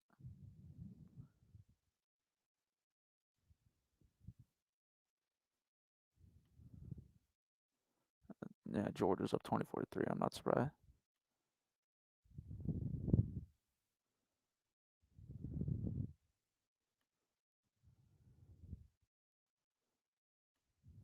Respect 28 DD 28. Great game today. Bijan is monstering your young wide receiver where there's a problem. Not looking forward to playing them. Yeah, actually, this year, or next year is like what Oklahoma fans wanted out of their team this year for us. Next year's our year. Like next year, if you don't win the conference, I'm gonna start questioning. Then I'll question Sark. This is our building year. Like Bijan will be back. Our good offensive linemen will be back for the most part. There's only like 2 of them. Casey will be back. Most of our defense, other DeMarvion and Josh, obviously the best 2 players, but the young guys will be back and they'll hopefully get better and more playing time because we do have some young guys that aren't getting playing time, but when they do play pretty well. And obviously Xavier Worthy will be back and Joshua Moore. So I expect next year to be like the year. Hopefully, like this year, I kind of came in. This is the first time in a long time. I didn't have any expectations. I kind of just sat down and I just watched games and I'm like, win or lose, win or lose. Like I kind of just sit there, just waiting for it. I don't know what to expect. I don't have any expectations. This was like the first game I really get fired up for it. No matter what, even when I try, like I'm at home with my parents currently today, and they were watching the game, and they're like, "Is this how you are in your apartment when you watch the game?" Because I was like running around, punching my fists, screaming, yelling, and I'm not. Like this is the first game. I wasn't like that for the Arkansas game. I wasn't like that for the TCU game. I was just like confident and calm. And maybe I had a feeling in my stomach like you need to continue to do this. So I was getting like anxious and going like this and stuff like that. But I respect that.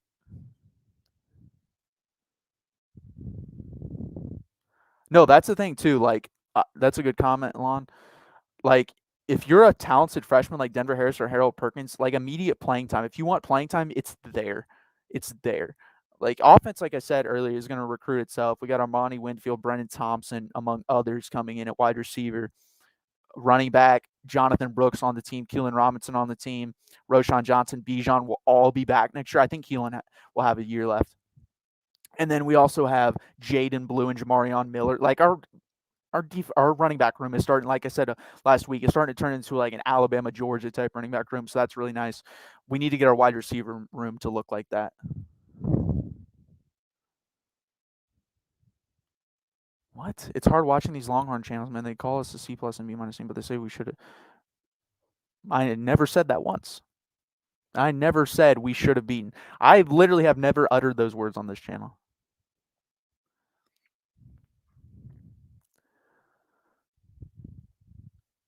Yeah, exactly. I think if we I'm interested and this is a possibility we play Arkansas again at the end of the year, and let me tell you, they're not gonna kick our ass like they did in Arkansas. First off, that home field environment gave them 10 points. I'm gonna tell you straight up right there because of the quarterback who played as well also.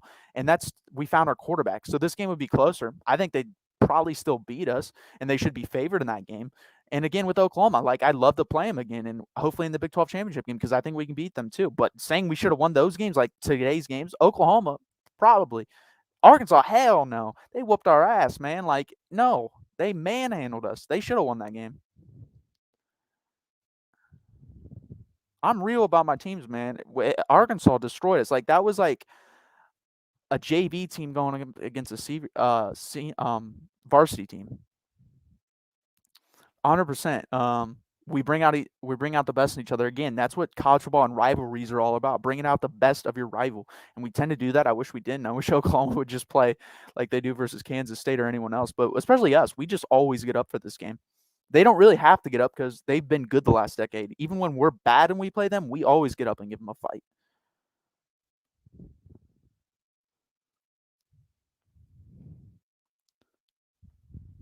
Other channels, okay. Arkansas would win the Big 12. Mm, it'd be it'd be very interesting. Very interesting. I think they'd be a top 3 team. It'd be us, Oklahoma, and Arkansas. Arkansas is really good. I think they're probably the 5th best team in the SEC. I think it's probably Alabama, Georgia. I don't know. They might be the 4th. I, I don't know if they play Florida this year. That'd be an interesting game. I would probably go Alabama, Georgia, Ole Miss, Arkansas, Florida above them. Maybe Kentucky. Like it's hard to tell. We'll find out. But they're definitely top 6 for sure. That's minimum 6, possibly 4. And I mean, you could say 3. That was a hell. I mean, that was a 52-51 game. That's a coin flip game. So put it on a neutral field. That's how I like to look at most of these things: is put them on a neutral field, see what happens. I think Arkansas could beat Ole Miss on a neutral field. They lost them by 1 at Ole Miss.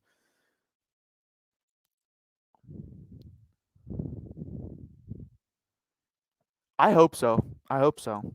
Like I said, I think it'll either be a rematch or if we beat Oklahoma State next week, it'll probably be a rematch.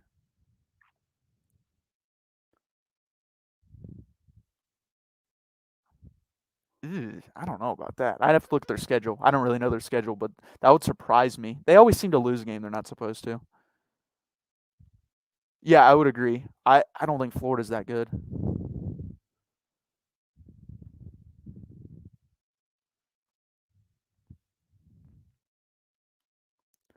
Quick question, I'm not trying to be troll. Always has top talent. Why isn't there for me cheering? Really trying to figure it out. Bogs my mind.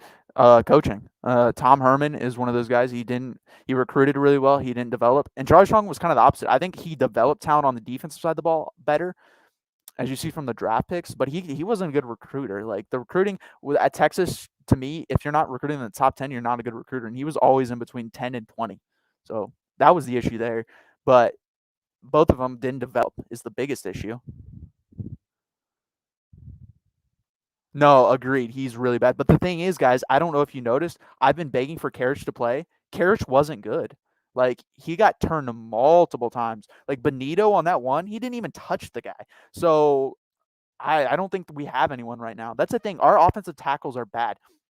And I was watching someone, I forget who it was, on YouTube, and they said Texas, or it was Orange Bloods. They do a good job over there. Jeff Ketchum and Anwar on their channel. We're talking about these guys are these guys that come in and coach Texas over trust or think too highly of their offensive line when they get here and they don't recruit it as hard. And I think that's what happened because this offensive line, all of us fans, but I think Sark came in and said, I think Kyle Flood can at least make us a little better. And I don't think we're that bad. Well, guess what? We're that bad. And Kyle Flood has made us a little bit better, but a little bit better from a F to a D minus doesn't make much of a difference.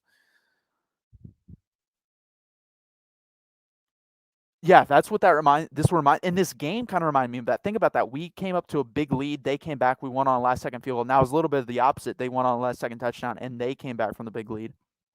But that game reminded me a lot of that game. So I'm all for the rematch and we'll be able to hopefully have a better game plan going into the game since we'll be Caleb Williams.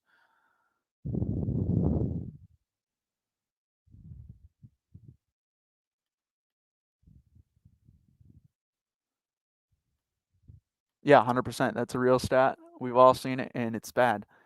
And again, it's the most frustrating thing is seeing these guys underperform at Texas, then going into the NFL and playing really well. The biggest example, I don't know if you guys watch the NFL, Poona Ford. That guy's like one of the 5 to 7 best defensive tackles in football. He went undrafted, and we all saw it at Texas, but they never really got the best out of him, and they never won to get him on the stage he should have been on to be highlighted as a great player. Caden Sturridge, 5th-round pick, highly recruited, had a really good freshman season, went down from there, playing really good in the NFL. Like, that's what's frustrating. So we know we have the talent. We need the guys to develop it.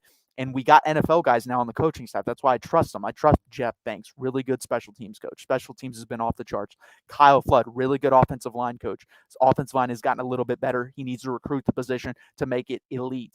Steve Sarkisian, great play caller. I mean, everyone thought in this game it was going to be feed Bijan, feed Bijan. He did so much misdirection and used Bijan as like a prop. Like, look over here. Here's Bijan Robinson. Oh, hand it off to Jordan Whittington. Oop, pop pass to Xavier Worthy. Stuff like that. I loved it. Oh, yeah. He's that type of guy. Has anyone seen the clip floating around of him, like, bad-mouthing his teammates in high school? He's an asshole.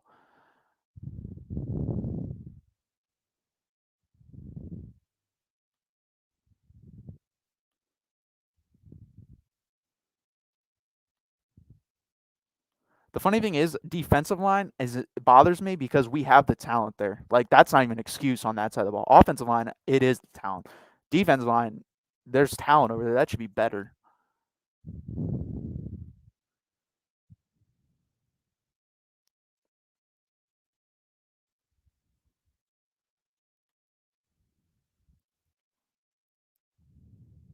Okay, hit that like button, hit the subscribe button. I keep saying I've been on in here for an hour and 40 minutes. We'll go 5 minutes. If you have any questions, shoot them in there. Please hit that like button. Please subscribe to this channel and as well as the Texas football channel over on Mark Rogers TV, the voice of college football.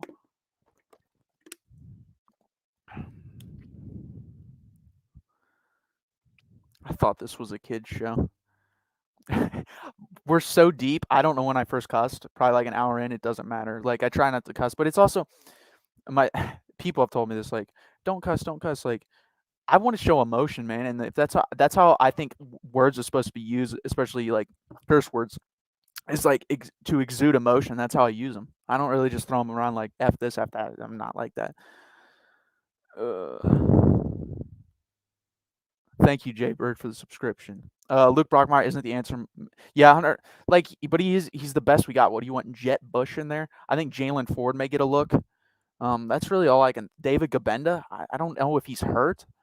I guess you could throw him in there. But yeah, they're not. We're just not great at that position. DeMar Van Overshown is amazing. Mel Kiper today said he was the 4th best inside linebacker, and he'll be a 2nd-round draft pick. Hopefully, if we go like 10-2 and we get to the Big 12 championship game, he decides to come back. If he doesn't, I respect him. If you're a 1st or 2nd-round pick, I have no issue with you going into the NFL.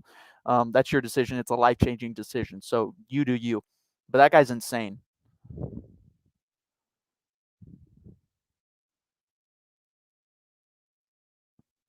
It was wrestling your jimmies. Ooh.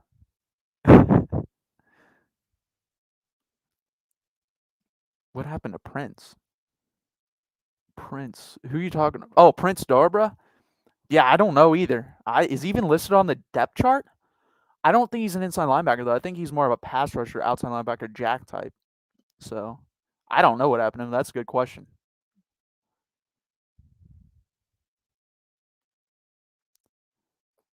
You're great at the post game. Keep doing it. If you get a sub, I don't know. Oh, you famous. That's worth anything. Thanks for answering them. Yeah, no problem, man. I appreciate you guys stopping by and watching. I mean, I love doing this, man. I'm passionate about it. This is what I want to do.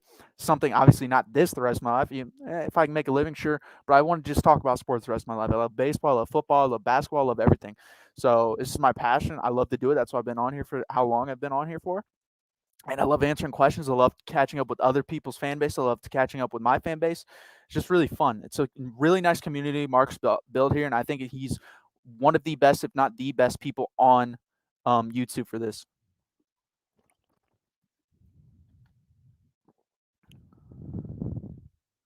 Here, I'll try again. Do you think a one-loss Big 12 champ deserves to be in the playoffs over a one-loss SEC runner-up? One loss, no, because the one loss SEC runner-up is going to be Alabama or Georgia, and they're I don't care more about wins and losses. I know this sounds crazy putting in the playoffs. I want to see how if the wins and losses add up to what I see with my eyes. I don't think the eye test is used enough. I know the year Penn State had 2 losses, they played USC in the Rose Bowl. I think USC and Penn State that year were the third and fourth best teams in the country. I really believe that for the simple fact of how they were playing. I know they lost earlier in the year, so I even think losing early in the year, you should discount those because teams get better throughout the year. Just like look at the Ohio State team that won the national championship, lost to Virginia Tech. Not a very good Virginia Tech team either. I believe finished 7-6, and they go on to win the national championship. So that's what I personally believe eye test and then wins and loss, especially if the games are really close. Like right now, let's be real here. Ohio State lost to Oregon. Lost to Oregon, and they're the better team. I think Ohio State would beat Oregon if you played them again, and that was just a 1-game sample. Like, run that game back 100 times, I think Ohio State wins most of the times, especially now. Like, if we're comparing resumes, Ohio State will have a better resume than Oregon at the end of the year.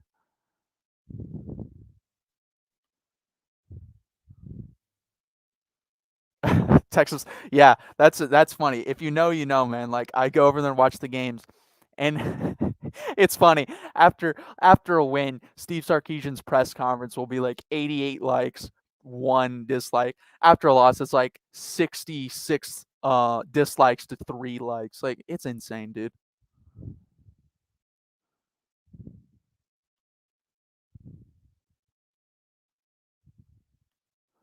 Hey, just keep up the good vibes, bro. They're being realistic, and then they're just saying we're so good about the coach and having team. 100%, man. Like one game's not going to throw me off this coaching team, and I just believe in the man and person that Steve Sarkisian is. It was harder to buy into Tom Herman because it was all fun and games when he was doing the Drew Lock taunting thing, and I actually was on board with that for the simple fact that people don't know Missouri was talking mad trash to Texas. They actually almost caused a fight at the team pre-team dinner that year, so I didn't have issues with that. But that's just like you're also a man. You probably shouldn't be doing that to a kid. And that was like the first sign I shall. If I ever see that again, that will be my first sign of this dude ain't gonna work because Nick Saban's not doing that. Urban Meyer's, I mean, he's a douche off the field, but he's not doing that on the field. So it doesn't make any sense to me. If Bama and Georgia play this week before, should they really turn around and play again in the playoffs? So I don't think they're going to. I think there will be some finagling there, and Alabama and Georgia will play an SEC championship game if they remain undefeated, as I expect them to. And I expect them to place Alabama at 1 and Georgia at 3. That's what I expect.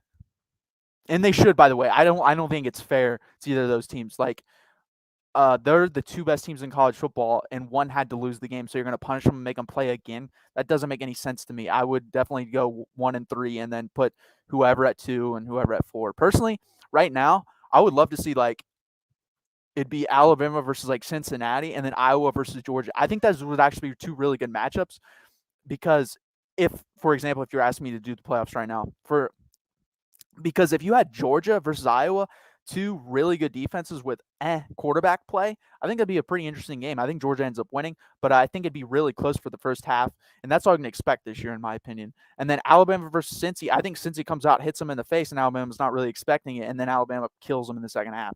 So I mean, like I said, it doesn't matter. You're leading the lambs to the slaughter this year, in my opinion, unless someone, again, Ohio State's playing really well, if they continue to play really well and progress, and if Oklahoma with Caleb Williams can get better from here. If this is their high watermark, they couldn't compete. But if this is a building point, they can compete with Alabama and Georgia. And I'm saying compete. I didn't say win. I'm not saying win. I'm saying compete. Iowa's getting clapped. Well, there goes my argument. But that's the thing too. Like, I wish Iowa. They're basically Georgia with less talent and a way worse offense.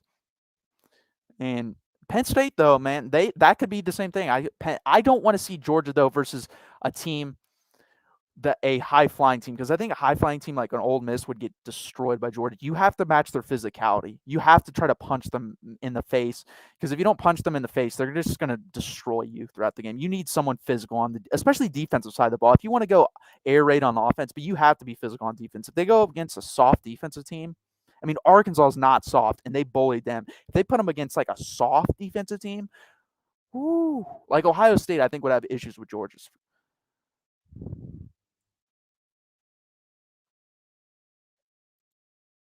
Yeah, 100%. That's what I just said. Yeah, 1,000%. They should. I don't think it's fair. Those are the two best teams in the country currently and right now. It's not fair to make them play back to back. I think it'd be really irresponsible, really dumb. And it's one of those things like, well, they lost and this team's undefeated. If Cincinnati's undefeated, does that make Cincinnati the second best team in the country? No, it means they had an easier schedule and they're still a really good team, but I wouldn't put them at second. I'd put them, if Cincinnati gets in, they're 4 to me, no matter what. They just are. So you put them at 4, you put the winner of the SEC championship game at 1, you put the loser at 3, and then whoever else makes it's at 2. Unless the only way that changes is if the team has 2 losses. If there's a 2-loss team that sneaks in there, they can't. I couldn't put them at 2, and then you would have to shift around and make the SEC championship the 4th.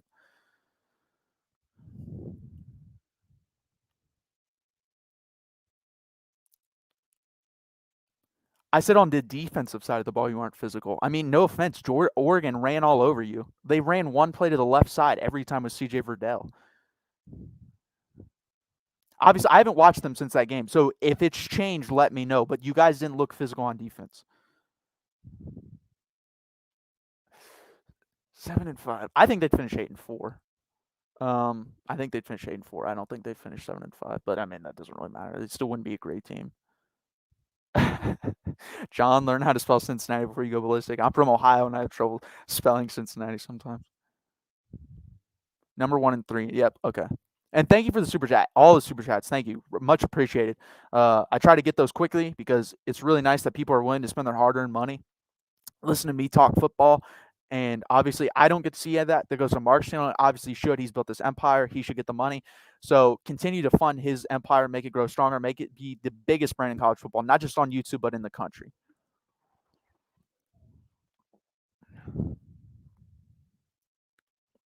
Yeah, but the thing is, if your defensive line's physical enough, they can't run to the outside. You push their offensive line back so far, it doesn't matter. Believe me, we tried to do that versus Arkansas, and the old sweep and outside zone. It didn't work because they were just so physical. We couldn't get out there. But then again, I don't expect Ohio State. Like, I'm trying to think. They play Penn State. That'll tell me. I'm gonna watch that game. If they're physical in that game, they can. That means they can be physical versus Georgia. It doesn't matter if you're physical, like, how do I want to say this? You have to show me you're physical. You can't just say you're physical. Physicality isn't been talking a big game. It's out there and smacking people around. And I just haven't seen that from Ohio State on the defensive side of the ball. And this year, obviously with Chase Young, what he did a couple years back, he was the best player in college football, in my opinion, that year and should have won the Heisman. But that team was physical. When the Bosa brothers are, that team was physical. Like, physical teams win national championships. You're more ambitious than Mark. He's not. Someone's got to. I'm more ambitious for Mark. I think it's easier when you're. I think Mark's a very humble person. I think I see myself in the same mold. I know it sounds stupid when you call yourself humble because it's not being humble, but like, I hate talking about myself, and I know Mark probably hates talking about himself. So I'm going to try to promote him as much as possible because I think he's awesome. And it's awesome if someone wanted to promote me, but I'm not going to promote myself. I hate doing it. I think it's selfish and stupid. And I know you kind of have to do that in the world we live in today, but it's hard to do, to be honest with you. Just because to promote yourself, you kind of have to be like, I'm better than this person, this person, this person. Mark's just a nice guy. He's not going to do that, but I'll do it for him.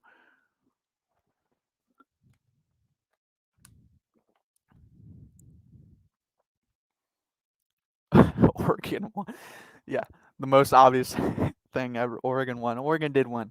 I actually think Ohio State would win if they rematch, though. I think Oregon's pretty overrated. There's multiple teams at the beginning of the year. By the way, if Notre Dame wins that, I was wrong on them. Even if they don't win, if they only lose one more game, I was still wrong on them. I thought they were super overrated, but they've showed me that they're a pretty good team. Obviously not as good as Cincinnati. Probably not a top 10 team. Probably somewhere between 11 and 14, but they're still good. I didn't even think they'd be that good.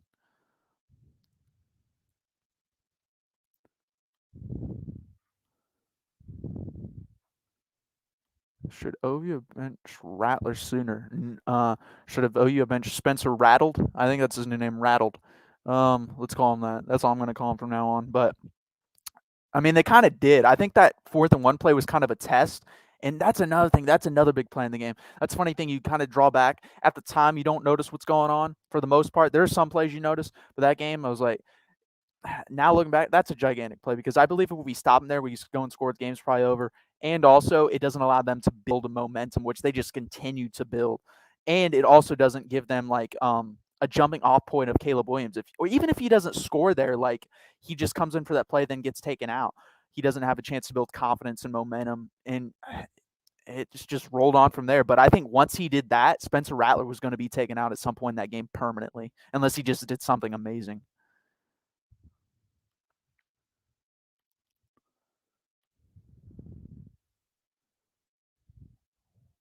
Texas, there we go. Texas smacked OU a lot in this game. Sark wanted to show what he can do with the bare minimum time. I don't think it's bare minimum talent. We have talent, but yeah, I agree. Defensively, or I mean, offensively, there's legitimately three like next level. I think we'll play in the NFL type players. After that, we don't. I think Josh Moore might get drafted. I don't think he's like a really good player in the NFL. I think Xavier Worthy, Bijan. I think Casey could even be a really good player in the NFL.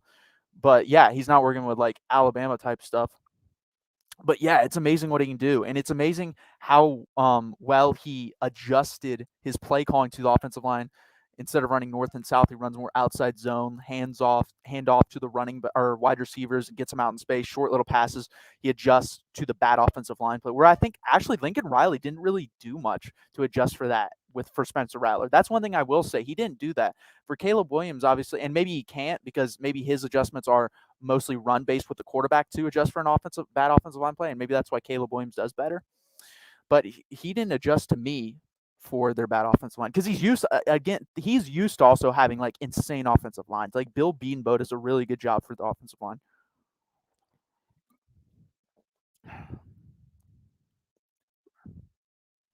Yeah, he has been iffy all year. And I'm not shocked by that. He's never been like great. He's played okay the second half of last year, but he's never been like, oh my god, this guy's amazing. To be honest with you, I don't know who the first quarterback off the board in the NFL draft is going to be this year. People are saying Matt Corral. I think that's a lot of scheme. I don't know if that's a lot of talent. Um, I mean, he has talent, but I don't know if he's number one pick worthy. I think Malik Willis out of Liberty is probably who I would take if I had the first pick of all quarterbacks. I mean, if Casey Thompson keeps playing well, realistically, he could be a top 5 QB in this upcoming draft. This QB draft is not good, which would suck too because I don't want to lose him. And I don't think I mean, to be honest with you, NFL teams want to see more than 1 year usually, unless you're 1 year's Joe Burrow-esque. But, I mean, this quarterback draft class is not very good. Joseph Robinson, worthy 8. My goodness, was his performance in this game? How he play? Was his performance how he played usually? Yeah, other than the TCU game last week, where he dropped like 3 passes and didn't really do much. Yeah, he's been on fire. He's been our best wide receiver all year, and it's not really been close. Joshua Moore came to play today and played very well. I want to highlight him. He had 2 touchdowns as well, catching. And he made some great catches, and Casey finally hit him on the deep ball. He's more of our deep threat. I think he's more of our deep threat because he's sneaky fast, and people don't realize that. Whereas Xavier Worthy, he's fast, so people scheme for that deep pass. So we can't really get open most of the time on those. He did get open on the one that was underthrown by Casey at the end of the game, and that was a great catch by him.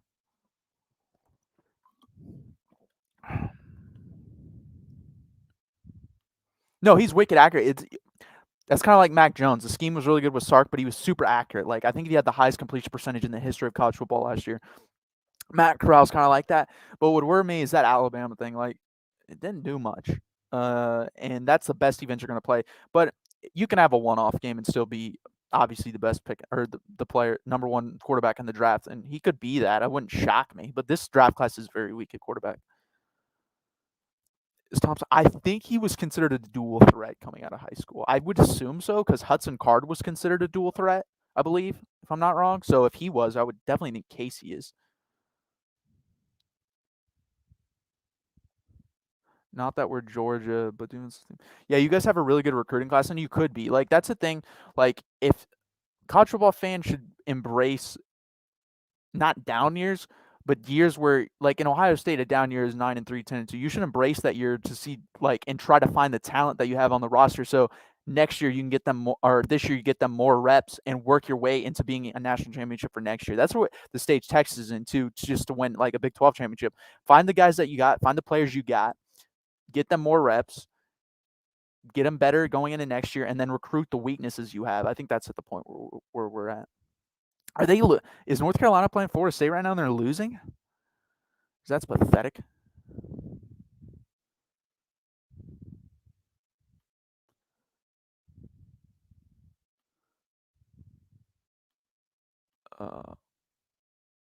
let's see, pull this up. You think Rattler will transfer out this, or at least get less? Oh yeah, I don't think he's playing much, if at all. And I think, like I said, I think because this draft class is so weak and he has so many good intangibles, like people need to go look at quarterback drafts. He if he wanted to, he could go to the NFL and probably get drafted in the third, the seventh round. I don't think he'd last that late. I think it'd probably be the third to fifth round, especially with how weak this quarterback draft class is.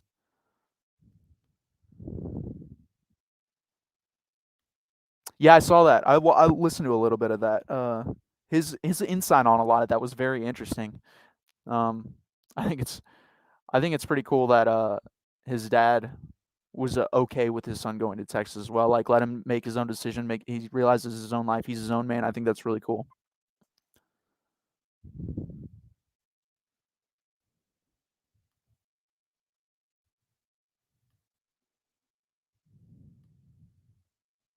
Okay, here's a question. This will be my last question. Get some answers in the chat. Please hit that like button. Please subscribe down below to Mark Rogers TV and this Texas channel as well. Who would be your guys' Heisman right now? Who would be the number one contender for the Heisman? I'm interested to hear what you guys think, because I think it's either Bijan or Matt Corral. And even like Bijan didn't have. I mean, Xavier Worthy could be up there too.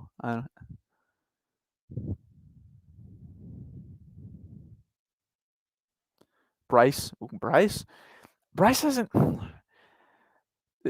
You know what this kind of reminds me of? They're blowing teams out, so like, and not getting into close games. This kind of reminds me of the 2 year where Kyler won, where he got taken out in fourth quarters when he didn't play that much. That's what that reminds me. He could win it too. He's up there, like top. If you're giving me top three, I'd probably go Corral, Bijan, and Bryce Young. Gabe Burkage. That's funny. See, we got answers. Who's Trey? Oh, Travion Henderson. That's another thing too. Are they playing him that much, or are they kind of rotating him in? I know when he gets carries, he's super, super effective, and he's probably, if I had to choose, I would pick Bijan, but after that, I'd probably take either him or Kenneth Walker from Michigan State, or Tank Bisbee from Auburn's pretty good too, but I'd probably go Bijan, and then I would go Travion Henderson. Bijan, but I plays in girls. So yeah, that's the thing too. Like, you have to somewhat win. Like, if Texas goes 10-2, Bijan will be in New York. And I think even if they don't go 10, like 9-3, he'd still be in New York. But I think if they go 10-2 and are in the Big 12 championship game, I think he can win the Heisman realistically. Ole Miss has to win 9 games for me to see Matt Corral get it. And then Bryce Young will be in it to the end just because Alabama is Alabama. But will he get pulled and not be able to put up stats? That's the thing. 10 yards per game is true, but he's also, let's see, I'm trying to think competition-wise. It's probably been about even competition. You guys played Oregon with other 2 best defensive players. You guys do have way better, like, if you put Bijan on Ohio State's offense, he's averaging 12 yards, 15 yards a carry. That guy gets 7 or 8 yard gains that should be 0.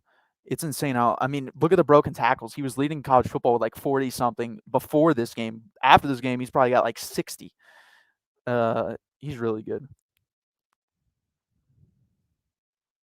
Jake Hayner, I believe his name is. Yeah, he hurt his hip really bad versus UCLA, and he still won that game. He's really good, though. Those guys will never get the love they deserve unless they put up like Colt Brennan type numbers, and even he didn't get that much love. I think he finished like 7th in Heisman.